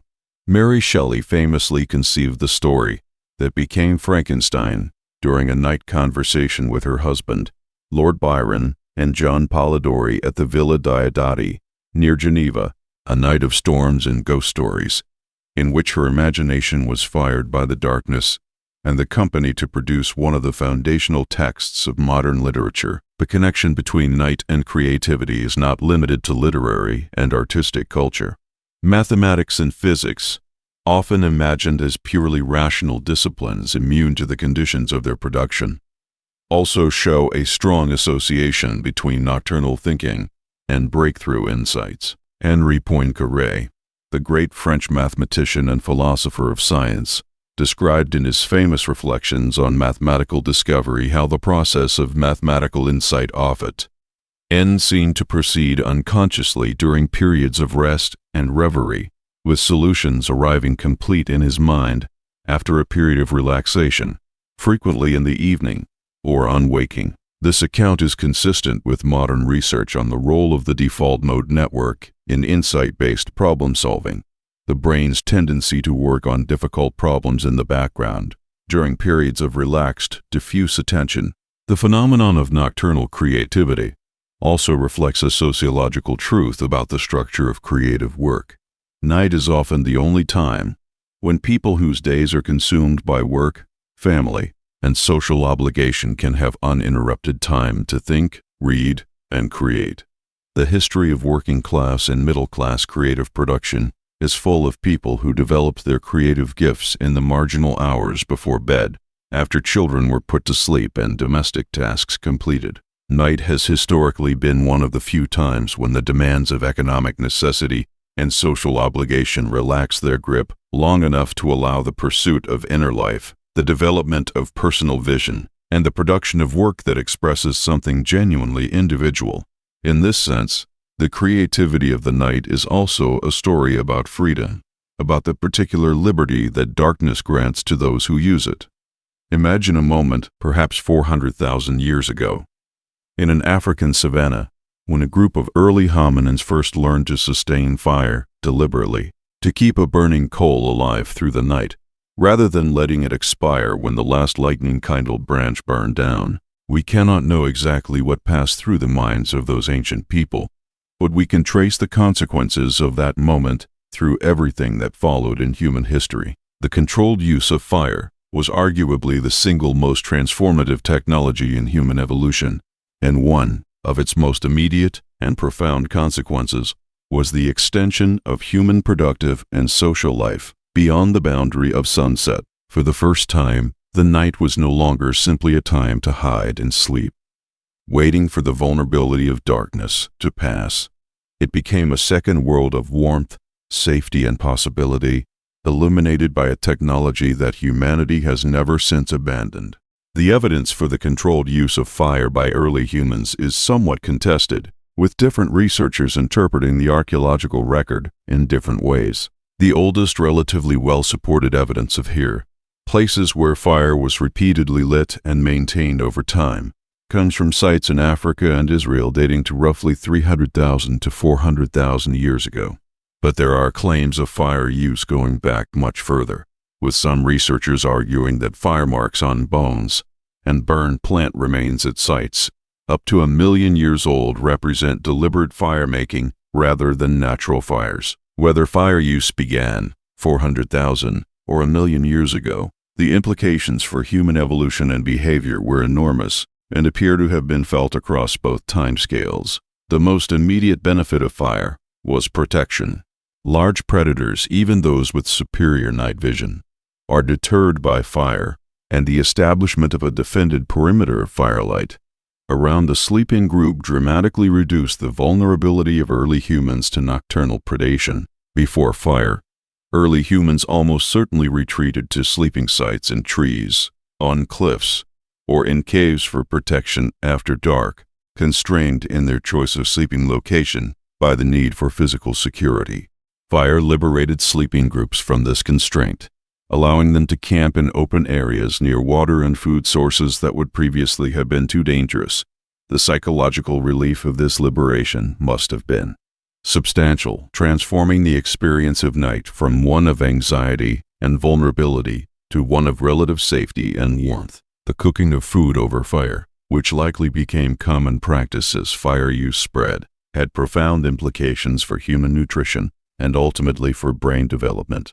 Cooking breaks down the cell walls of plant foods, releasing starches and other nutrients that are indigestible in their raw form. It denatures proteins, making them more digestible. It kills pathogens, reducing the risk of foodborne illness.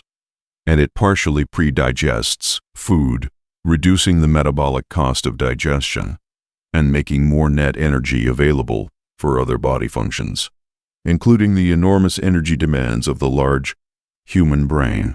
Harvard anthropologist Richard Ram has argued persuasively that the adoption of cooking was a pivotal step in human evolution, enabling the expansion of brain size that distinguishes Homo sapiens and its recent ancestors from earlier hominins.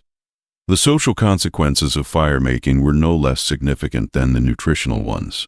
A fire creates a gathering place, a shared center of warmth and light that draws individuals together and provides a reason and setting for extended social interaction after dark. The campfire evening, which evolutionary anthropologist Polly Weisner has studied in detail among the San people of the Kalahari, is a distinctively human social institution. Analysis of recorded conversations in sand camps showed that daytime discussions focused predominantly on practical matters: food, resources, work, complaints. Evening conversations around the fire shift dramatically toward storytelling, the sharing of knowledge about distant places and people, the discussion of social relationships and moral issues, and the performance of music and ritual. Weisner argues that the campfire created the conditions for an entire new mode of social life, one centered on the transmission of cultural knowledge, the maintenance of extended social networks, and the development of the shared symbolic worlds that distinguish human social life from that of other primates. The extension of the social evening by firelight may also have been a powerful driver of language development. Extended evening conversations require language that can handle hypothetical, counterfactual, and displaced reference. Events that happened in the past, people who are not present, situations that might occur in the future, stories about characters who do not exist. These features of language, which cognitive scientists call displacement, are among the most distinctive and cognitively demanding characteristics of human language compared to the communication systems of other animals. If Weisner and others are right, that evening, storytelling and social discussion around the fire were central features of early human social life, then the selection pressure for these features of language may have been substantially intensified by the social opportunities that fire created. From the first maintained hearth to the candles of ancient temples, the oil lamps of Greek and Roman civilization, the torches of medieval halls, and the gas lamps of 19th century cities, fire remained humanity's sole technology for extending the usable hours of night until the invention of practical electrical lighting in the late 19th century. For almost all of human history, the character of the night was defined by the light that fire could provide. Warm, flickering, limited in range, requiring continuous maintenance, and bringing with it a distinctive social and psychological atmosphere that no later technology has fully replicated. The campfire remains, for many people, the most deeply satisfying form of artificial light, evoking something ancient and essential in the human relationship with darkness and warmth. On the evening of October 21st, 1879, in a laboratory in Menlo Park, New Jersey, Thomas Alva Edison and his team of researchers demonstrated for the first time a practical incandescent electric light bulb that could burn continuously for more than 14 hours. The achievement had been anticipated by years of work, thousands of failed experiments, and the efforts of inventors across several countries who had been working toward the same goal. But Edison's bulb, with its carbonized cotton filament sealed inside an evacuated glass globe, was the first that was reliable, affordable, and capable of being manufactured in large quantities.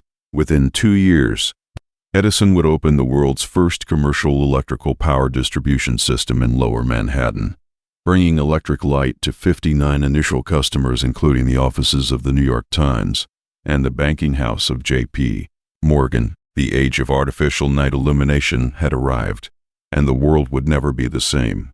The transformation that followed was not merely a matter of comfort or convenience. Electric light fundamentally restructured the relationship between human beings and the daily cycle of light and darkness that had governed their lives since the first human walked the earth. For the entire previous span of human history, the activities of each day had been framed and bounded by the movement of the sun. Work began at or after sunrise and ended at or before sunset, with twilight and firelight extending the working day marginally, but not fundamentally.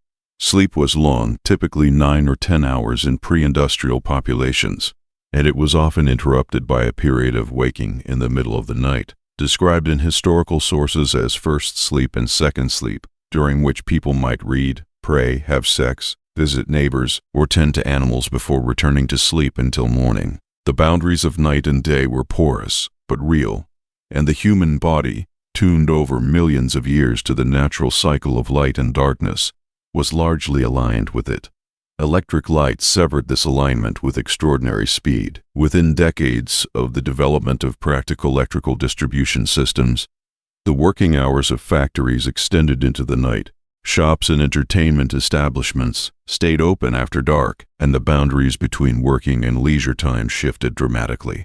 The night, previously the province of the very wealthy, who could afford expensive candles and oil, or the very poor who could afford neither, became the shared entertainment and social space of the entire urban population.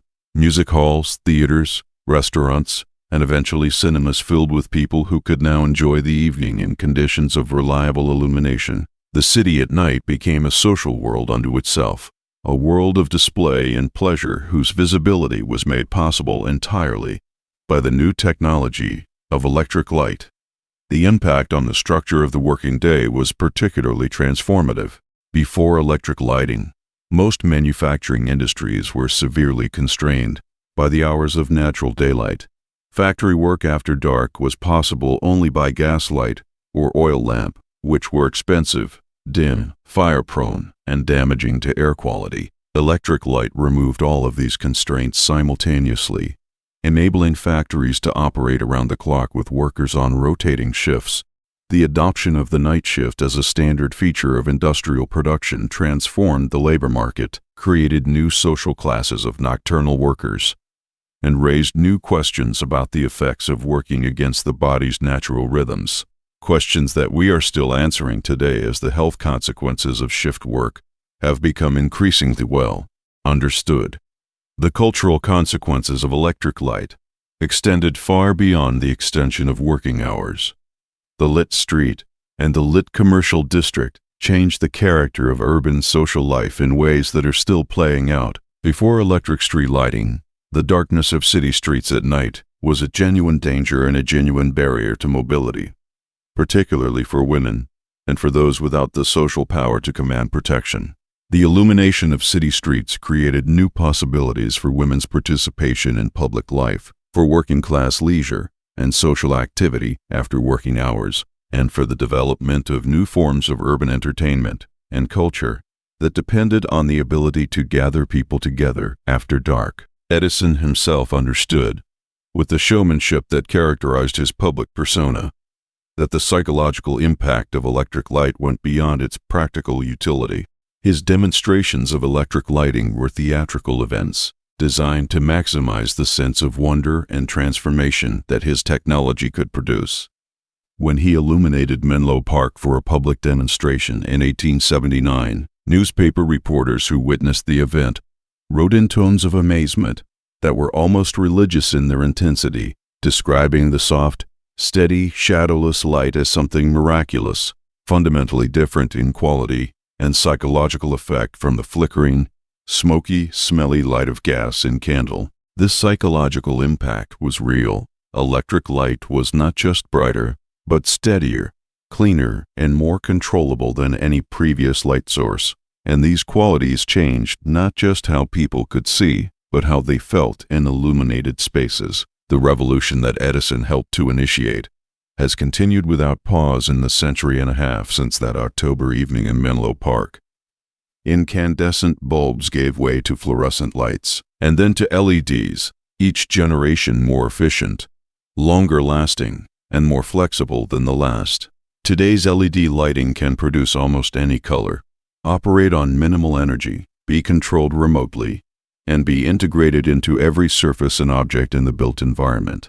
The night world that Edison began to illuminate has become the fully lit, always-on world of the modern city, a world that would be unrecognizable not just to Edison, but to every human who lived before his era. See a photograph of Earth at night taken from orbit, and you see one of the most striking images of the modern world, a planet partially covered in a web of brilliant light. The great metropolitan regions of North America, Europe, East Asia, and South Asia glow like clusters of burning coals, their illumination spreading outward in gradients of dimming brightness into the surrounding rural darkness. The rivers of light that mark interstate highways and railroads connect the urban nodes into a network that makes the infrastructure of civilization visible from space. The oceans, where ships cluster along trade routes, and fishing fleets illuminate wide swaths of water, add their own scattered constellations. And everywhere, the darkness that once covered most of the planet's surface at night has retreated or been replaced by the persistent, artificial glow of a civilization that has decided, for reasons practical and cultural and economic, that the night should be as available as the day. This transformation of the night is one of the most profound and rapid environmental changes that human civilization has ever produced. From the first practical electric street lamps in the 1880s to the current state of near-total artificial illumination in most urban areas, the process has unfolded over a period of roughly 140 years, a geological eye blink in terms of the 4.5 billion-year history of Earth's now a choral light dark cycle. The speed of this change has outpaced the ability of many living systems, including human biology, to adapt to it. We have changed the night faster than evolution could respond. The economics of artificial night lighting are a powerful driver of its expansion. Extended business hours, the operation of factories around the clock, the illumination of public spaces for security and social utility, the advertising that turns buildings and streets into canvases for commercial messaging. All of these generate economic value that justifies the investment in lighting. The dramatic decline in the cost of artificial lighting over the past century has made it accessible to the entire global population, not just the affluent societies that first developed it. As LED technology has pushed the cost of light production to almost trivially low levels, the economic barriers to lighting any space at any time have virtually disappeared, accelerating the pace of illumination in the developing world. The social benefits of artificial night lighting are substantial and should not be dismissed. Safety in illuminated public spaces is genuinely improved. Studies consistently show that adequate street lighting reduces certain categories of crime, reduces pedestrian and traffic accidents, and increases people's sense of security and freedom of movement at night. This last benefit has historically been particularly important for women, whose mobility and participation in public life have been constrained by the dangers of dark streets in ways that men have often not fully appreciated. The lighting of public spaces has also been essential to the development of the rich evening social life. The restaurant culture, the music venues, the theater districts, the outdoor cafes and markets that characterizes the best of modern urban life. Night has become a time of pleasure and participation rather than danger and retreat, a transformation made possible entirely by artificial light. But the same illumination that has brought these benefits has also created a new form of environmental degradation. Light pollution. Light pollution refers to the artificial brightening of the night sky, caused by poorly directed, excessive, or unnecessary artificial light. Sky glow. The diffuse brightening of the sky above populated areas that makes stars invisible is the most visible manifestation of light pollution, but it is far from the only form. Light trespass. The intrusion of artificial light into spaces where it is not wanted disrupts sleep and circadian rhythms in the people and animals who experience it. Glare from overly bright or poorly aimed lights reduces visibility rather than improving it, creating bright-dark contrasts that impair the eye's ability to adapt to overall light levels. Clutter. The excessive grouping and overlapping of multiple light sources in commercial areas creates visual confusion that reduces the utility of individual lights. The character of light pollution has changed as lighting technology has evolved. The orange glow of sodium vapor street lamps that dominated urban skies from the 1960s through the early 2000s, while environmentally problematic, was concentrated in relatively narrow wavelength ranges and penetrated into residential areas less than modern LED lighting does. The transition to LED street lighting, while dramatically improving energy efficiency and reducing carbon emissions, has introduced a new problem. The high levels of blue-white light that LED sources produce are particularly disruptive to circadian biology and to wildlife species that rely on natural light cues. A city illuminated by cool white LED lights is more biologically disruptive than the same city would have been under warm sodium vapor lighting. Even though the LED city uses less energy overall, the cities we have built are expressions of our deepest values and our greatest powers, and the way we light them at night reflects the choices we have made about what the night is for and how we want to relate to the darkness. The modern city that glows through the night is a monument to human ambition, to the refusal to be limited by natural constraints, to the drive to extend the day's productive possibilities into every available hour. But it is also a monument to the costs that come with that ambition. The disrupted sleep, the lost starry sky, the disoriented wildlife, and the subtle but real disconnection from the natural rhythms that have shaped us over millions of years of evolution in a world where night was genuinely, reliably dark. Stand in the center of any major city on a clear night and look up. You will see a dull orange or white glow, a luminous ceiling above the buildings and streets that brightens all the way to the zenith and makes the sky look more like a dim lampshade than the vast star-filled dome that it is. Perhaps a dozen of the very brightest stars are visible, along with the moon when it rises, but the thousands of fainter stars that would be visible from a truly dark sky are completely washed out. The Milky Way is invisible. The subtle gradations of the night sky, the faint glow of nebulae and star clusters that can be seen with the naked eye from dark locations, the gradual deepening of color from horizon to zenith are all obliterated. This is not the night sky as it exists. It is the night sky as artificial illumination allows us to experience it, which is to say barely at all. Light pollution is now so pervasive that surveys of its extent consistently produce alarming results. A landmark 2016 study, using data from a satellite measuring nighttime light emissions, found that 83% (NT) of the world's population and 99% of the population of the European Union and the United States live under light-polluted skies.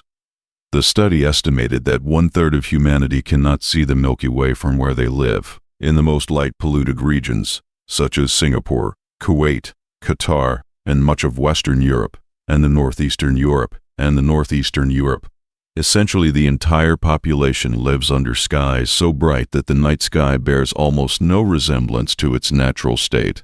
In the United States, only a few percent of the population lives in areas dark enough for truly good naked-eye astronomical observation. The ecological consequences of light pollution are diverse, extensive, and in many cases severe. Perhaps the most immediately dramatic impacts are on species whose orientation and navigation depend on natural light cues. Sea turtle hatchlings emerge from beach nests at night and orient toward the sea by detecting the slightly brighter horizon over the open water, which in natural conditions is produced by moonlight and starlight on the ocean surface.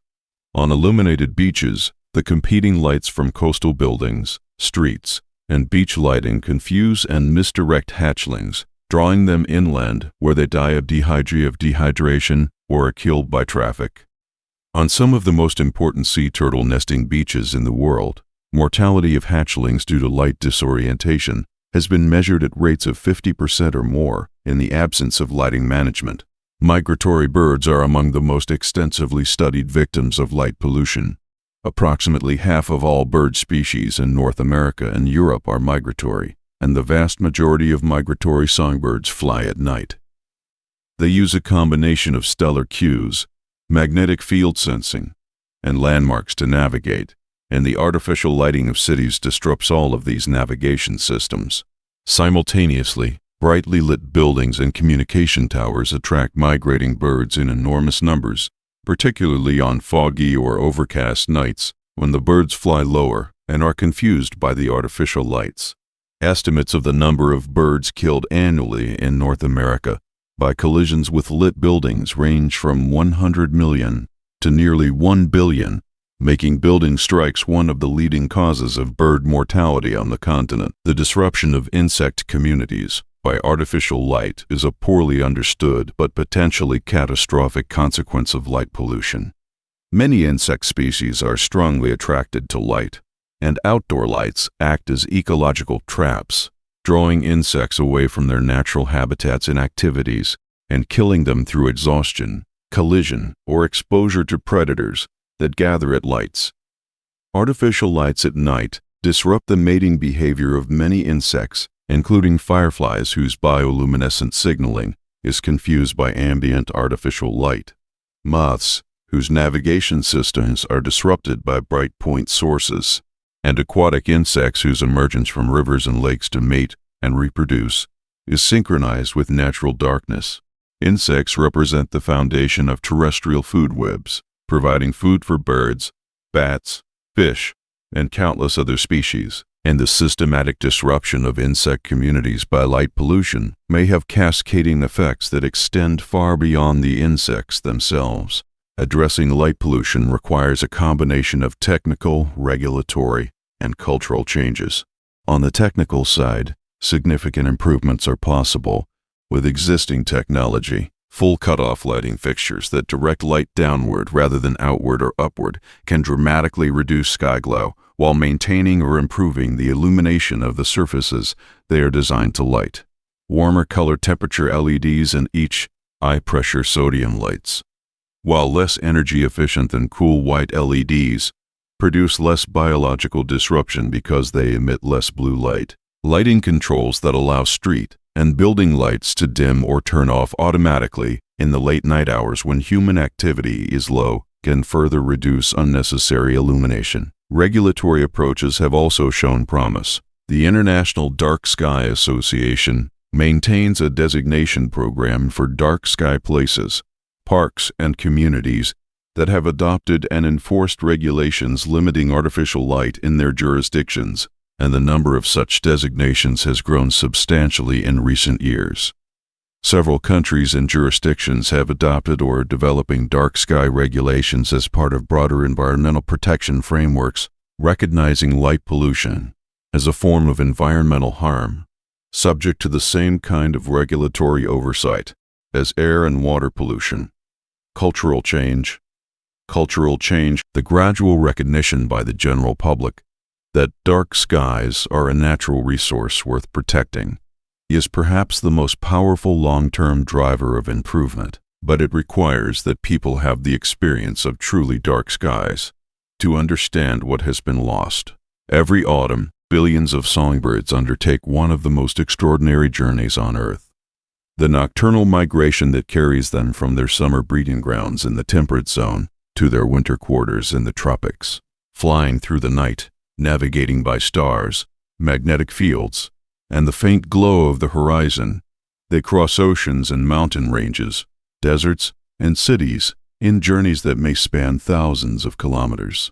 For most of the evolutionary history of this phenomenon, the night sky was reliably dark, except for the light of the moon and stars.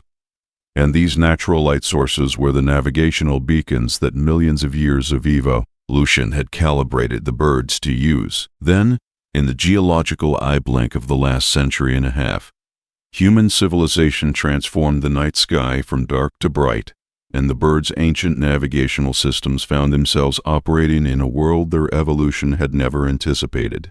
The scale of bird mortality attributable to artificial light at night is staggering. The mechanisms through which lights kill birds are multiple and interconnected. The most direct is collision.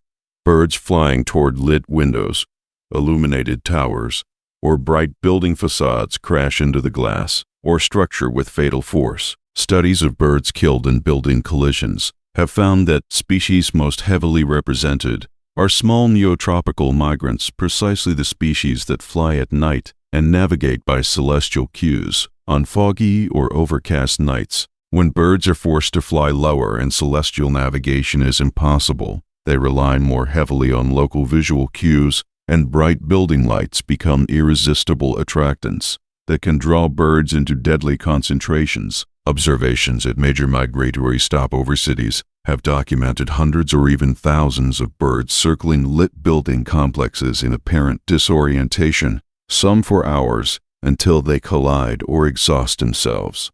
Beyond direct mortality, artificial light disrupts the timing and orientation of bird migration in ways that affect survival even without immediate collision. Birds use the length of the night as a seasonal cue, detecting the shortening nights of autumn as a signal to begin their migratory preparations.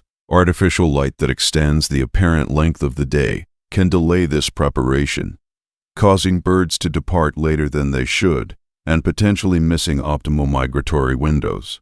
During migration itself, the direction of celestial navigation using stars can be completely overridden by bright eye, artificial lights, causing birds to orient toward lit areas regardless of their intended direction of travel.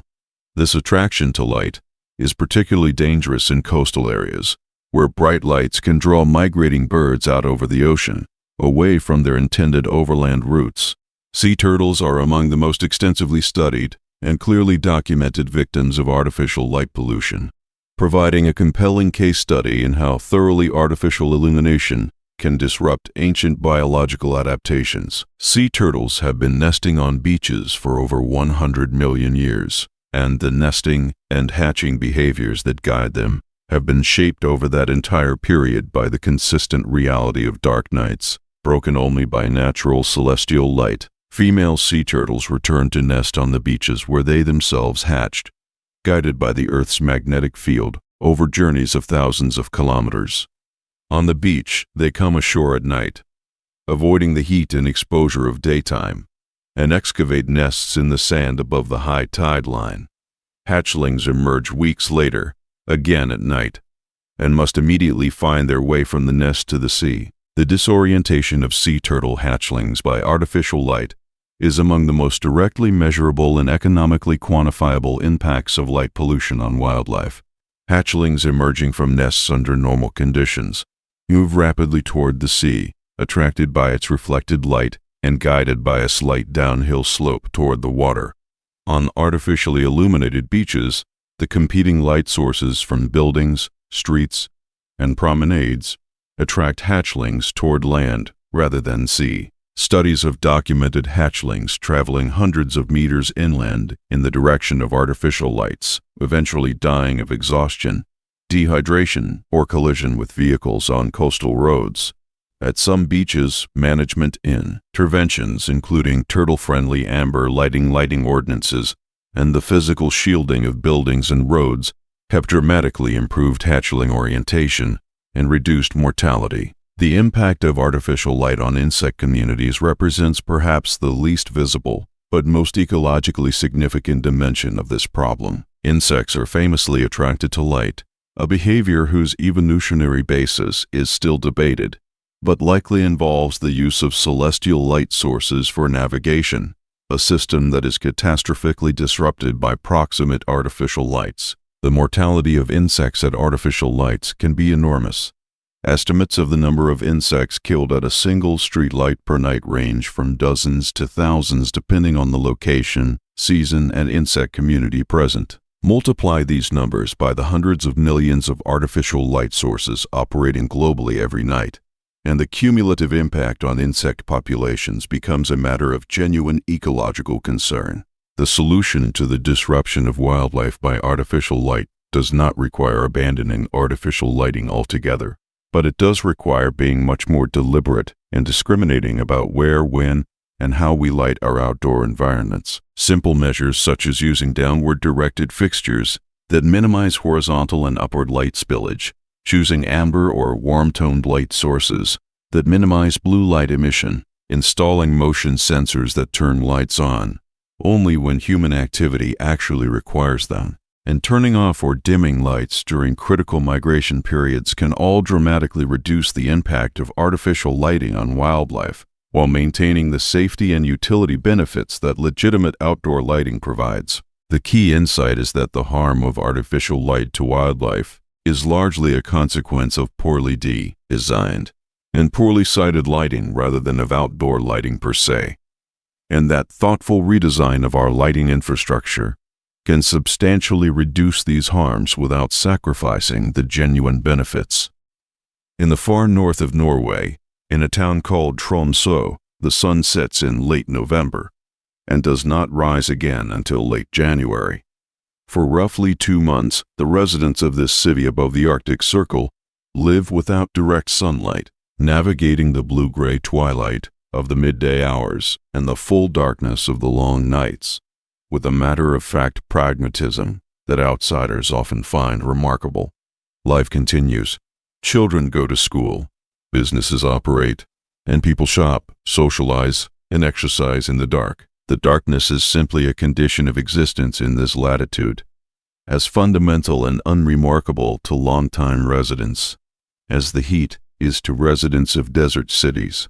But beneath this apparent normality, the polar night works its effects on biology, psychology, and culture in ways that have profoundly shaped the communities that endure it. The polar night, known in Norwegian as mørketiden, the dark time, is the result of Earth's axial tilt and its consequences at extreme latitudes.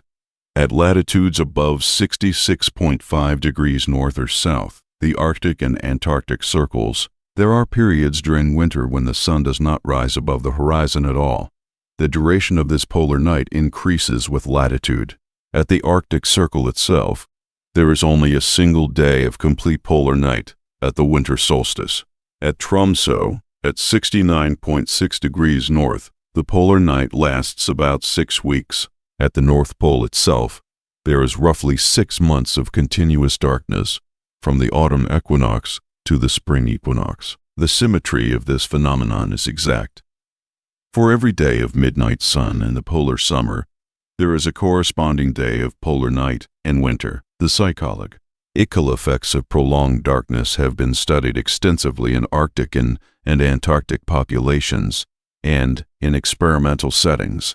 Seasonal affective disorder, or SAD, a form of depression that occurs in winter and is associated with reduced sunlight, is significantly more prevalent in high-latitude populations than in those living closer to the equator. In Norway, Iceland, and other Arctic nations, CD affects a substantially larger proportion of the population than in Mediterranean countries. However, It is noteworthy that the prevalence of SADI in Norway is lower than might be expected, given the extreme winter darkness, and researchers have investigated weather cultural adaptations, including the Norwegian concept of koselig, a word that roughly translates as coziness and captures a positive orientation toward the warmth and intimacy of indoor life during the dark season, may offer some psychological protection against the potentially depressive effects of winter darkness. The Sami people, the indigenous inhabitants of the Arctic regions of Norway, Sweden, Finland, and Russia, developed cultural and spiritual traditions over thousands of years that integrated the reality of polar night into their worldview in ways that treated darkness not as a deprivation, but as a season with its own character, beauty, and significance. The yoik, a traditional form of Sami song that is deeply individual and personal, is associated with the long winter nights and the contemplative interior life they encourage. The Sami relationship with their Arctic environment, shaped by the extreme seasonal variation of the polar world, developed a richness and complexity that reflects generations of careful observation of natural phenomena, including the northern lights, the behavior of reindeer, the movement of fish under ice, and the slow brightening of the horizon that signals the approaching return of the sun. The aurora borealis, the northern lights, is one of the natural phenomena that partially compensates for the loss of sunlight during the polar night and has had a powerful influence on the cultures of Arctic peoples. The aurora is produced when energetic particles from the sun collide with molecules in the upper atmosphere, causing them to emit light in shifting curtains and ribbons of green, purple, and red. It is most frequently visible at high latitudes, particularly during the polar night when the sky is darkest and observations are not competing with twilight or daylight. In the mythology of many Arctic peoples, the aurora was interpreted as the spirits of the dead, as celestial battles, or as messages from supernatural beings. In more pragmatic terms, the aurora's magnetic origins meant that it could interfere with compass navigation, and the ability to recognize and interpret changes in its behavior was a practical skill for Arctic travelers. The physiological adaptations to polar darkness are real but subtle.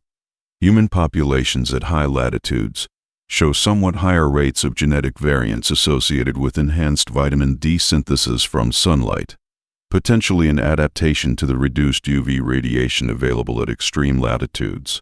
Many Arctic communities developed dietary traditions centered on foods with high vitamin D content, particularly fatty fish and marine mammal organs, which provide what the sun cannot during the dark months. The consumption of raw or lightly cooked organ meats, which retain vitamin D and other nutrients that are destroyed by prolonged heat, was a specific cultural adaptation to the nutritional challenges of the Arctic environment.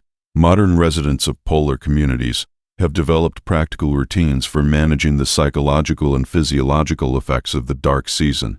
Light therapy, using bright artificial lights that mimic the spectral characteristics of sunlight, is widely used in Norway and other Scandinavian countries to prevent and treat SAD. Outdoor exercise during the brief midday twilight, even when the sun never technically rises above the horizon, provides meaningful light exposure and the mood-elevating benefits of physical activity.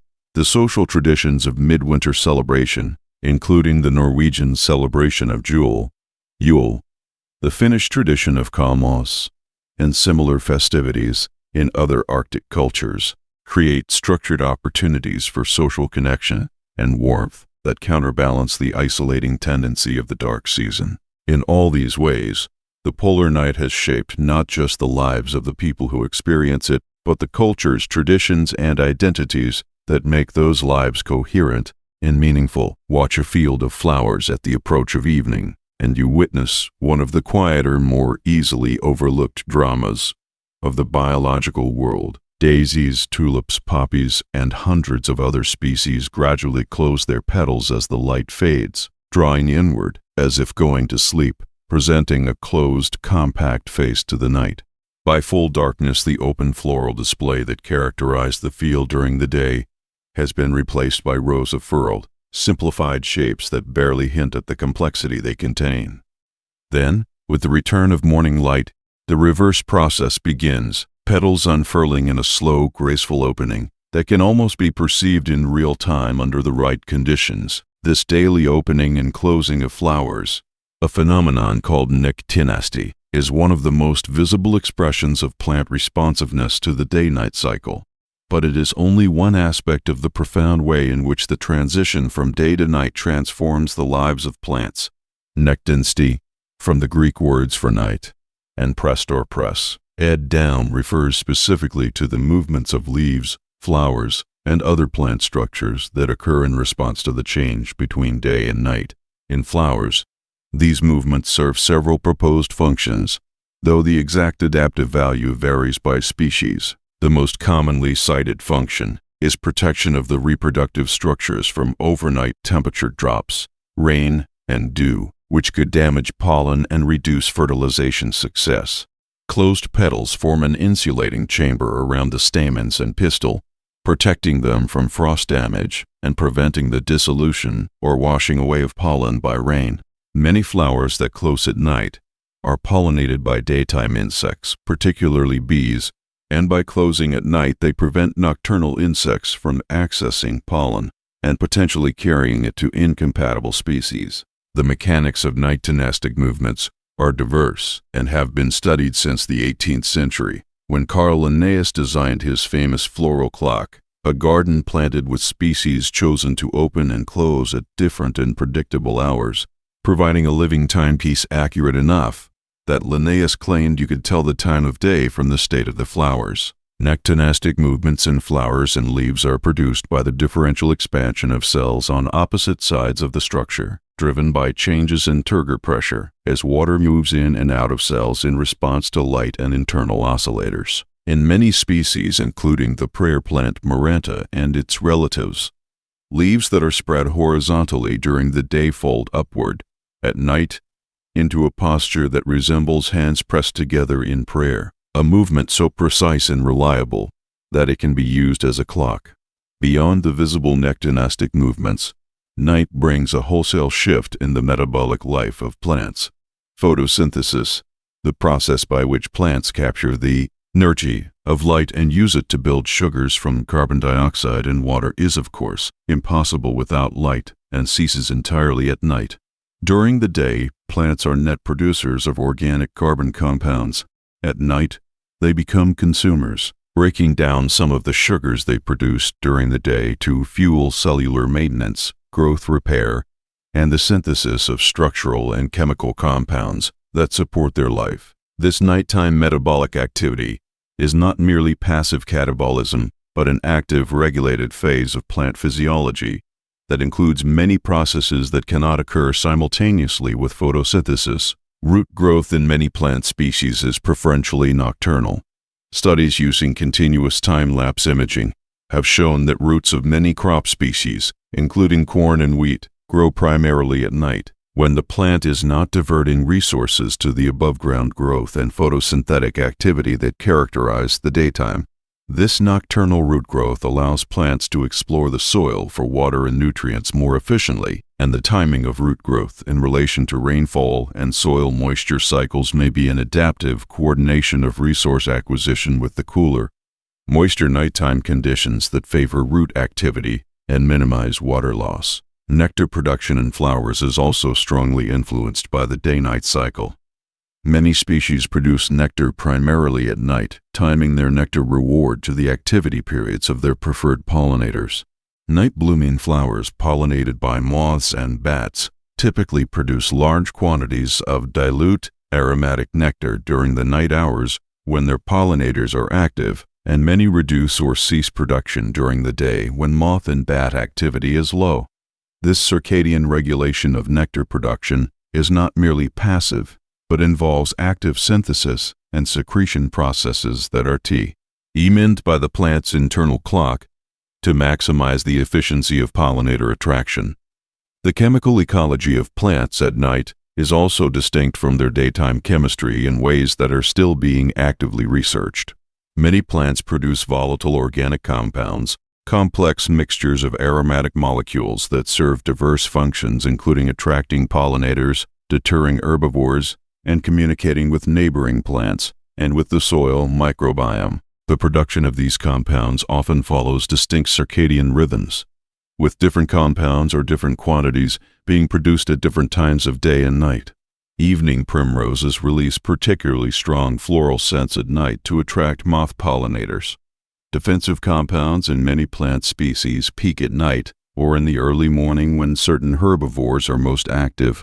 Soil signaling compounds from roots show circadian patterns that may synchronize plant activity with that of the microbial communities in the rhizosphere. The nighttime chemistry of plants is a rich and largely unexplored dimension of plant life whose full significance remains to be discovered. High in the mountains of Chile's Atacama Desert, on a plateau more than 2,500 meters above sea level, the European Southern Observatory operates some of the most powerful optical telescopes on Earth. The site was chosen for a combination of factors that any astronomer would recognize as describing a near-ideal observing location: extremely low humidity, a high proportion of clear nights per year, exceptional atmospheric stability, and, most critically, a darkness so profound that the Milky Way casts visible shadows on the desert floor. For the astronomers who work at this and other world-class observatories, the quality of the darkness is not merely a preference but a scientific necessity, as fundamental to the practice of observational astronomy as the precision of their instruments. Without genuine deep darkness, the universe beyond our immediate solar neighborhood becomes invisible. The problem that light pollution poses for astronomy is fundamentally one of signal and noise. The objects that professional astronomers study, distant galaxies, faint quasars, the remnants of dead stars, the tenuous filaments of intergalactic gas that connect galaxy clusters, emit extraordinarily small quantities of light by the time that light reaches Earth after traveling across billions of light-years of space. Detecting this signal requires not just sensitive instruments, but an observing environment in which the background against which the signal must be detected is as dark and as free from artificial contamination as possible. Every photon of artificial light that enters the detector of a telescope adds noise to the image, raising the background level against which faint astronomical signals must be distinguished, and in severe cases completely obscuring the object of interest. The history of astronomy is closely intertwined with the search for darker and more suitable observation sites. The great observatories of the 19th century were typically built in or near major cities, because proximity to universities and other research institutions was considered more important than sky quality. As cities grew and electric lighting spread, the skies over these urban observatories became progressively more light polluted, and their scientific utility declined proportionally. The famous Lick Observatory in California, built in 1888 on a mountain above San Jose, was originally praised for its dark skies. A century later, the growth of the San Jose metropolitan area had brightened its sky so severely that many of the research programs that had originally justified the observatory's construction were no longer possible. This pattern has repeated itself at observatory after observatory as civilization has expanded into previously dark regions. The response of the astronomical community has been to pursue ever more remote and elevated observing sites. The great observatories of the modern era, including the twin Keck telescopes on Mauna Kea in Hawaii, the Very Large Telescope of the European Southern Observatory in Chile, the South African Large Telescope, and the multiple facilities of the Roque de los Muchachos Observatory in the Canary Islands, are all situated in locations chosen primarily for their exceptional darkness. These sites share characteristics including high altitude, which places them above much of the water vapor and atmospheric turbulence that plagues lower elevation telescopes, and geographic isolation from major population centers, which minimizes light pollution. Even at these remote sites, the growth of light pollution from distant cities and from the reflected glow of satellites and aircraft represents a growing concern. The practical limits imposed by light pollution on ground-based astronomy have driven a major investment in space-based observatories, which observe from above the atmosphere entirely and are completely free from light pollution.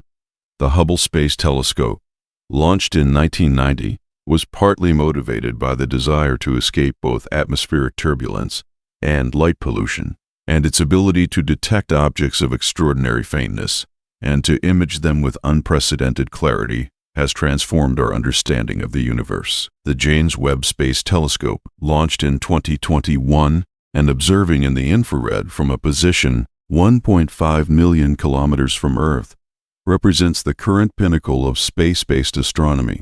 These instruments have revealed a universe of stunning complexity and beauty whose existence could not even be suspected from light polluted urban skies. Beyond professional astronomy, dark skies are essential to the amateur astronomical tradition that has contributed significantly to scientific knowledge, and that provides millions of people worldwide with a direct personal experience of the universe. Amateur astronomers have historically made important contributions to the discovery and monitoring of comets, variable stars, novae, and asteroid positions, work that requires regular access to adequately dark skies. The loss of dark skies to light pollution has reduced the number of locations where amateur astronomers can do productive work, shrinking the geographic footprint of this community and concentrating productive observation in an increasingly narrow set of dark sky refuges, dark sky reserves and parks,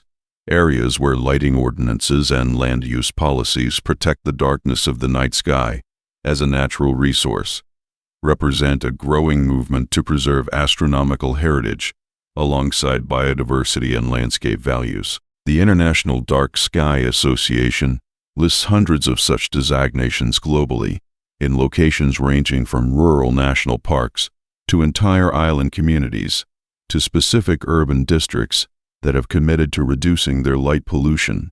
These reserves represent a recognition, growing in the scientific community and among the general public, that dark skies are not merely an aesthetic preference, but a scientific resource of extraordinary value and an ecological necessity for the non-human life that depends on natural patterns of light and darkness. 10,000 years before the first city was built, before the first grain was sown or the first animal domesticated, before writing, mathematics, or formal religion, human beings were already doing one of the distinctively human things, gathering in the evening around fires and telling stories. This practice, so deeply embedded in human social life that it seems almost instinctive, was not incidental to the development of human culture. According to a growing body of anthropological and evolutionary research, it was one of the primary mechanisms through which culture itself was transmitted, developed, and refined. The darkness that gathered at the edge of the firelight was not just a backdrop, but an active participant in this process, creating the conditions of intimacy, reduced visual vigilance, and expanded cognitive openness that allowed certain kinds of communication and connection to take place.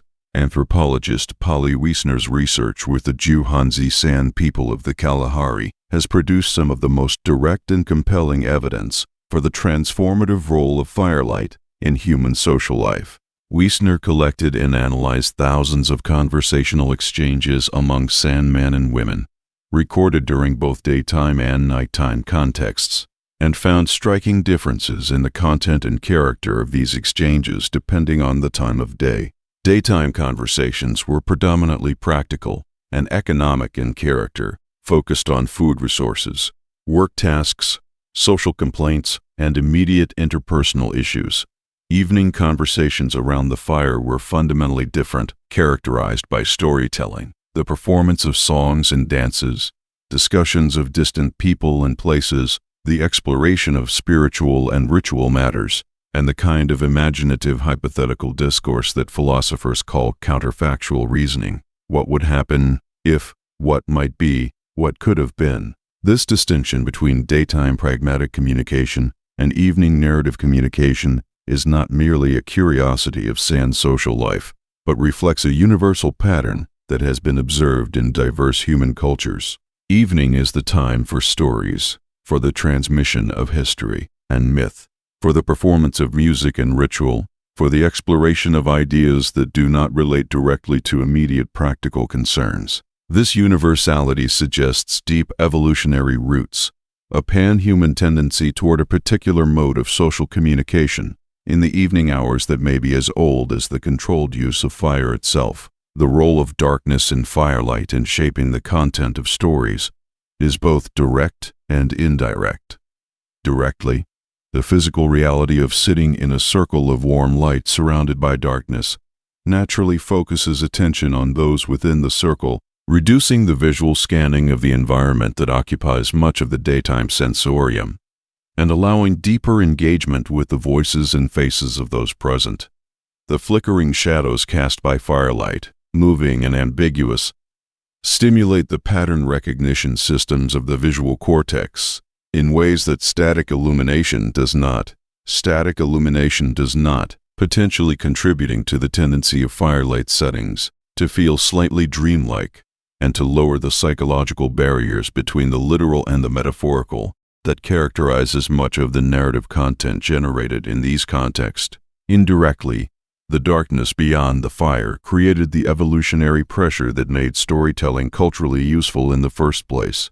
Stories are not merely entertainment, though they can certainly function as entertainment. They are the primary technology through which humans transmit complex social information across time and across individuals.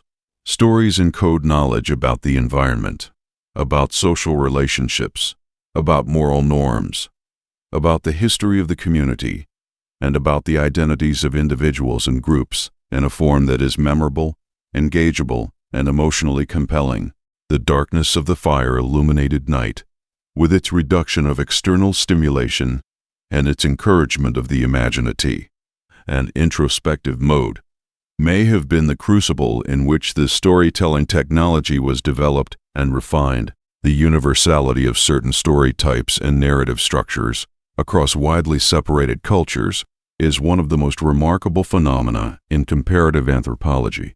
Myths of creation and destruction, stories of tricksters and heroes, tales of supernatural intervention in human affairs. These forms appear with striking regularity in the oral traditions of cultures with no historical contact with each other, suggesting that they arise from something deep in human cognitive architecture rather than from cultural transmission. Joseph Campbell called this the monomyth, the hero's journey, a fundamental narrative template that underlies the great stories of cultures from ancient Mesopotamia to medieval Europe to the indigenous peoples of the Americas. Whatever the ultimate explanation for this universality, the consistent context of its transmission, the evening gathering in darkness, the circle of warmth and light surrounded by the unknown, seems to be part of what makes certain stories feel universal. The campfire tradition lives on today in forms that are immediately recognizable as its direct descendants. The performance of music and spoken word in a concert hall, the experience of cinema in a darkened theater, the gathering of families around a television in the evening, the ancient practice of reading aloud to children before sleep. All of these replicate the essential structure of the firelight gathering, a group of people in shared darkness, giving their attention to a performance or narrative that creates a shared imaginative world. The darkness that was the original setting for these activities is no longer literally present in most of them, replaced by the controlled dimming of theater lights or the glow of a screen, but the psychological function of the darkness remains, providing the conditions of reduced external distraction and increased inward attention that allow narrative and performance to do their deepest work. In the highlands of Peru, Quechua farmers make their planting decisions each year by watching the Pleiades, a small cluster of stars whose brightness and clarity at the winter solstice in June is believed to predict the rainfall that will determine the harvest 5 months later. Cloud cover around the Pleiades at this time is associated with El Niño conditions, and generations of careful observation have established a statistical relationship between the visibility of the Pleiades in June and the rainfall patterns of the subsequent growing season. This traditional knowledge, encoded in cultural practice and passed down through oral tradition, represents a sophisticated use of astronomical observation to manage agricultural risk that modern climate scientists have found upon investigation, to contain genuine predictive validity. It is one of thousands of examples from farming cultures around the world in which the careful observation of night skies has been integrated into agricultural practice with real practical consequence. The agricultural calendar has always been, in its deepest structure, a night sky calendar.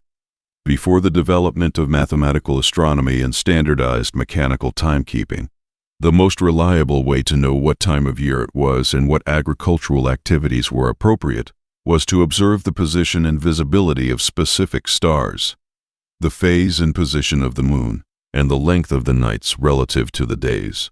These observations gave farmers information about temperature trends, frost risk, rainfall patterns, and the biological rhythms of plants and animals that they had learned to associate with specific celestial configurations. The resulting agricultural calendars were empirical achievements of considerable sophistication, encoding generations of careful observation in forms that could be practically applied.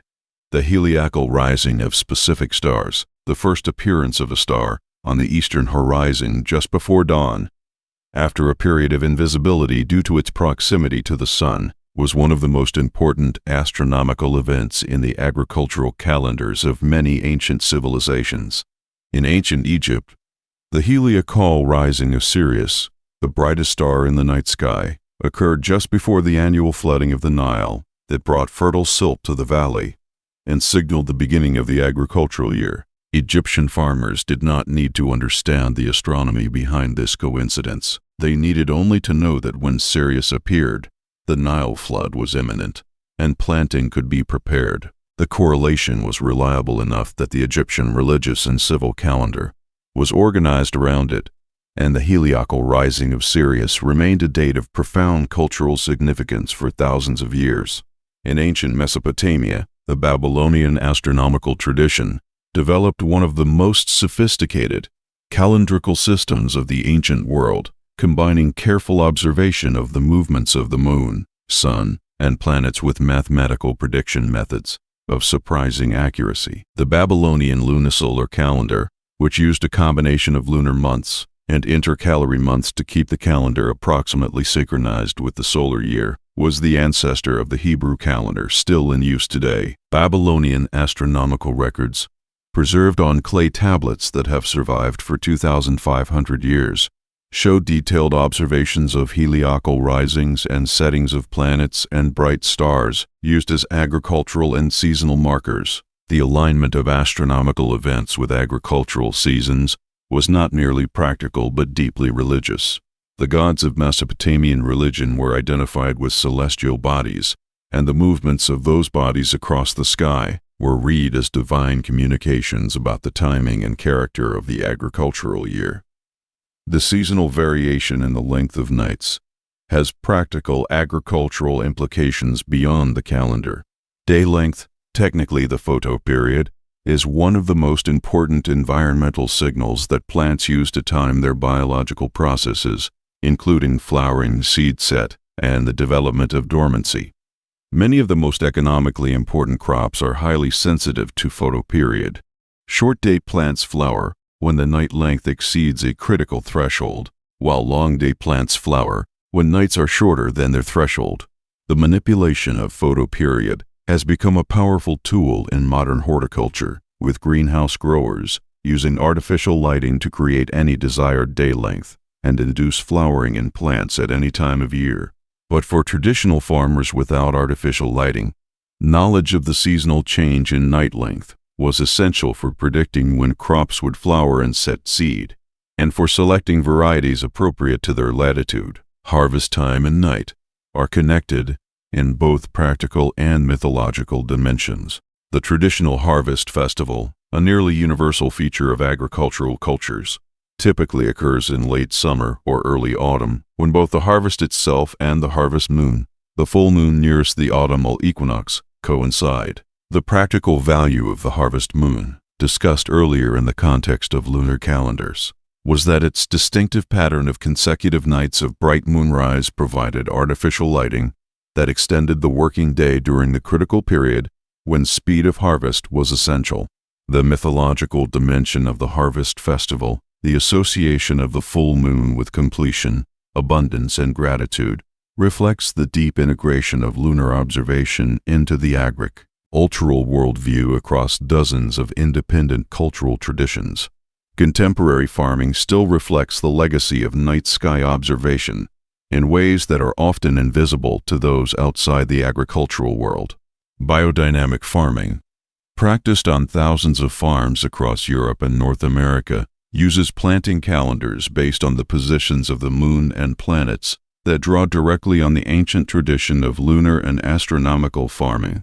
Conventional farmers in many cultures continue to use lunar planting calendars as supplements to or alternatives to purely soil and weather-based decision-making. And the global network of professional and amateur agricultural meteorologists who track the seasonal patterns that govern crop success, watching the night sky for the storm systems and temperature trends that will determine the character of the growing season, are the modern successors to the Quechua farmers, watching the Pleiades, the Egyptian farmers watching for Sirius, and the Babylonian priests recording the heliacal risings in clay. There is a particular quality of thought that arrives only in the late hours of the night, when the day's obligations have concluded, when the social world has gone quiet, and when the mind is left alone with itself in the darkness. It is a different kind of thinking from the purposeful, task-oriented cognition of the working day, and different again from the drowsy, fragmentary thoughts that precede sleep.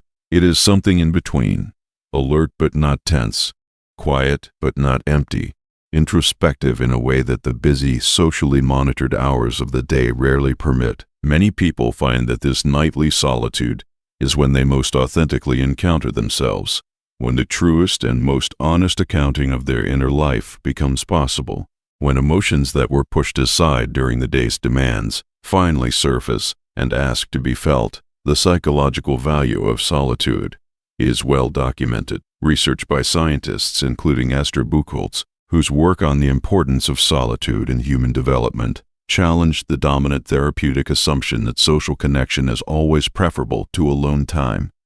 And more recent researchers in the tradition of positive solitude has established that time spent alone, particularly in quiet, low-stimulation conditions, serves important psychological functions that social time cannot provide. In solitude, without the social monitoring and self-presentation that characterizes even our most intimate social interactions, people are more likely to engage in authentic self-reflection, to process emotional experiences that were set aside during social engagement, and to develop the inner voice and self-knowledge that psychological maturity requires. Night enhances the quality of solitude in ways that daytime aloneness does not replicate. The reduction of environmental stimulation that darkness brings, the quieting of traffic and other easy, the closing down of the visual field and the dimming of ambient light, creates conditions of reduced sensory input that support the inward turn of attention that characterizes productive solitude. The neurological mechanism behind this is related to the general principle that when external stimulation decreases, the default mode network of the brain becomes more active.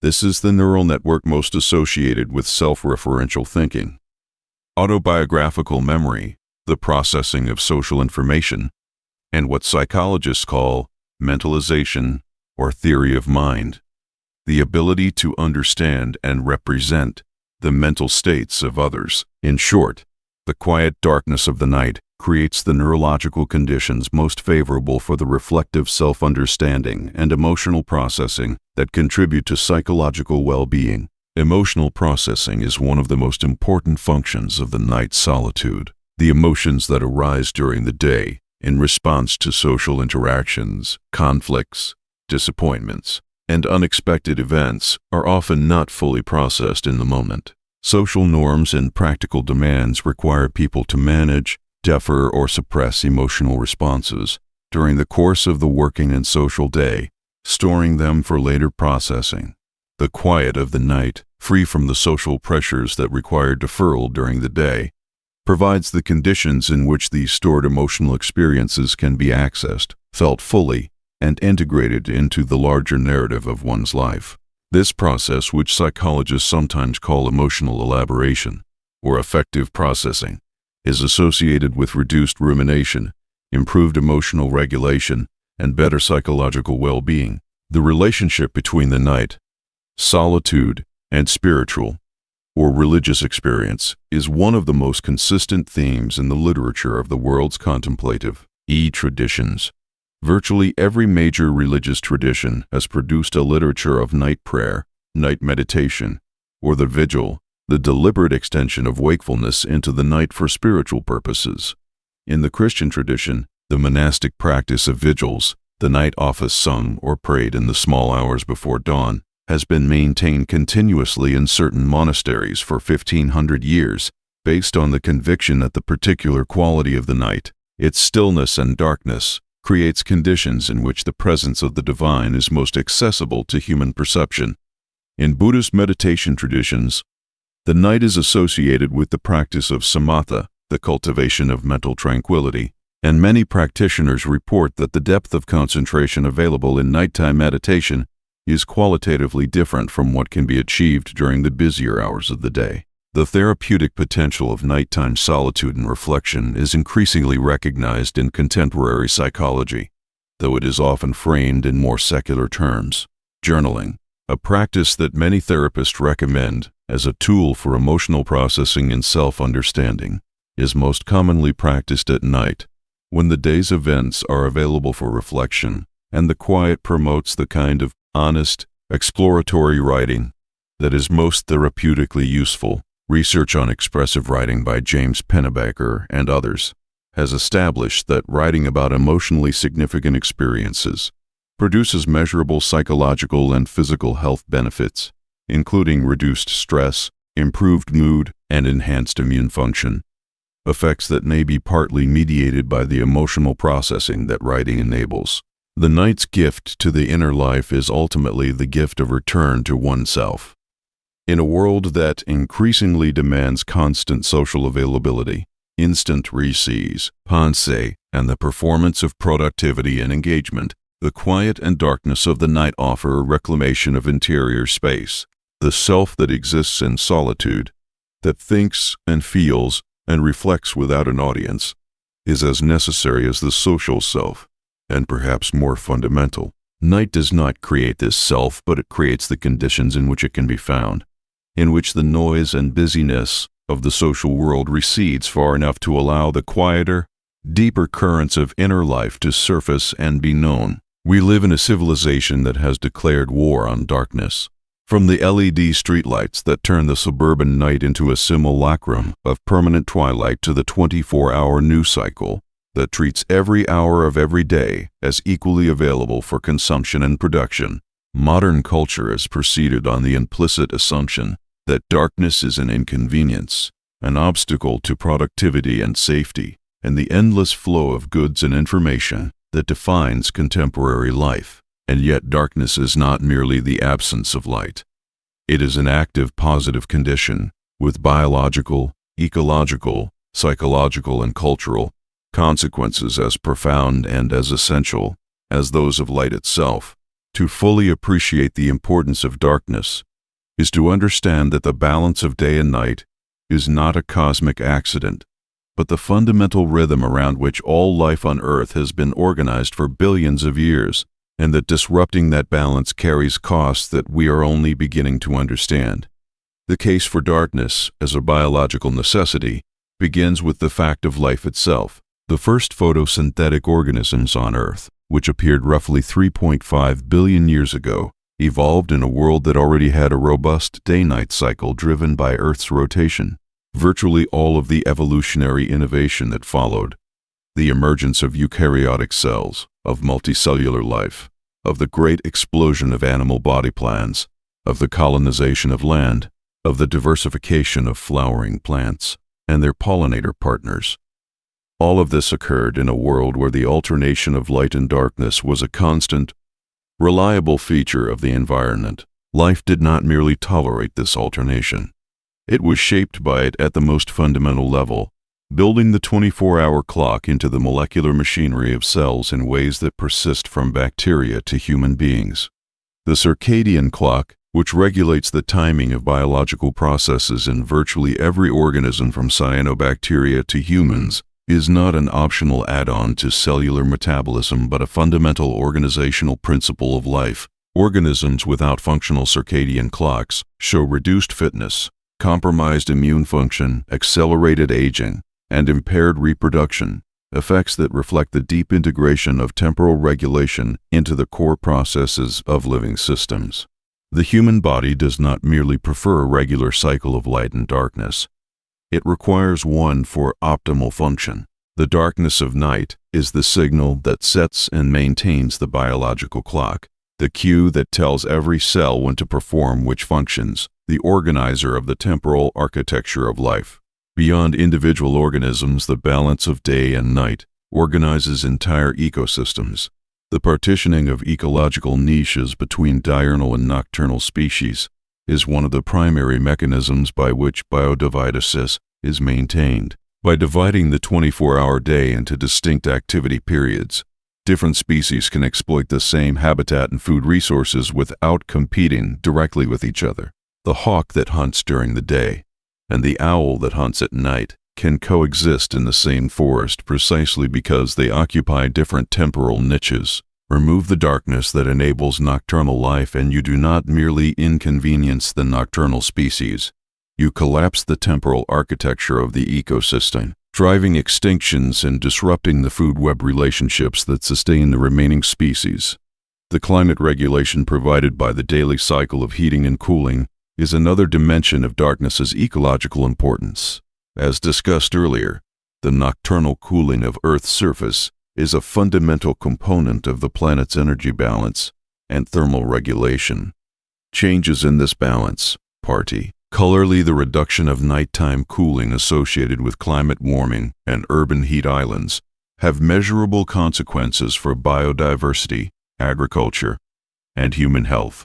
The night's cooling function is not separable from the physical characteristics of darkness.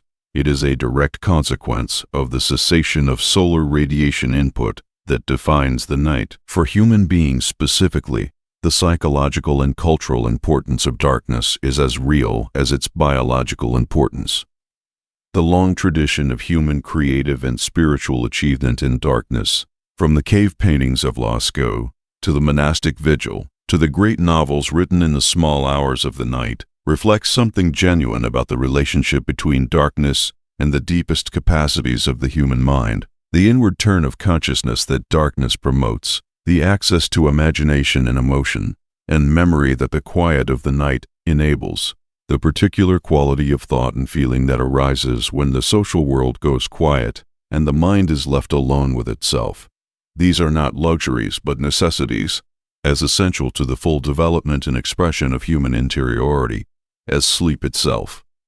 The artificial extension of day by artificial light has been in many ways a great achievement of human civilization. It has enabled economic development, extended social life, improved safety, and given people control over their environment that previous generations could not have imagined.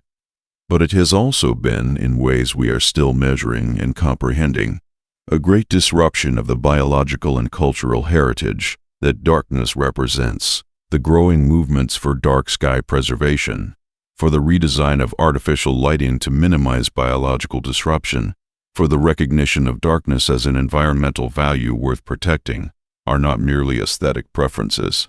Responses to a genuine biological and cultural need, expressions of a deep evolutionary wisdom that recognizes, even if it cannot always articulate, that the balance of day and night is not a constraint to be overcome, but a rhythm to be respected and preserved. Darkness is not empty, it is full of biological processes that only night makes possible, full of ecological relationships that only the dark can maintain, full of the stars and galaxies of a universe that only genuine darkness reveals, full of the quiet and solitude and reflection that the inner life requires, full of the long, rich human tradition of storytelling and creativity that firelight and darkness have always fostered together.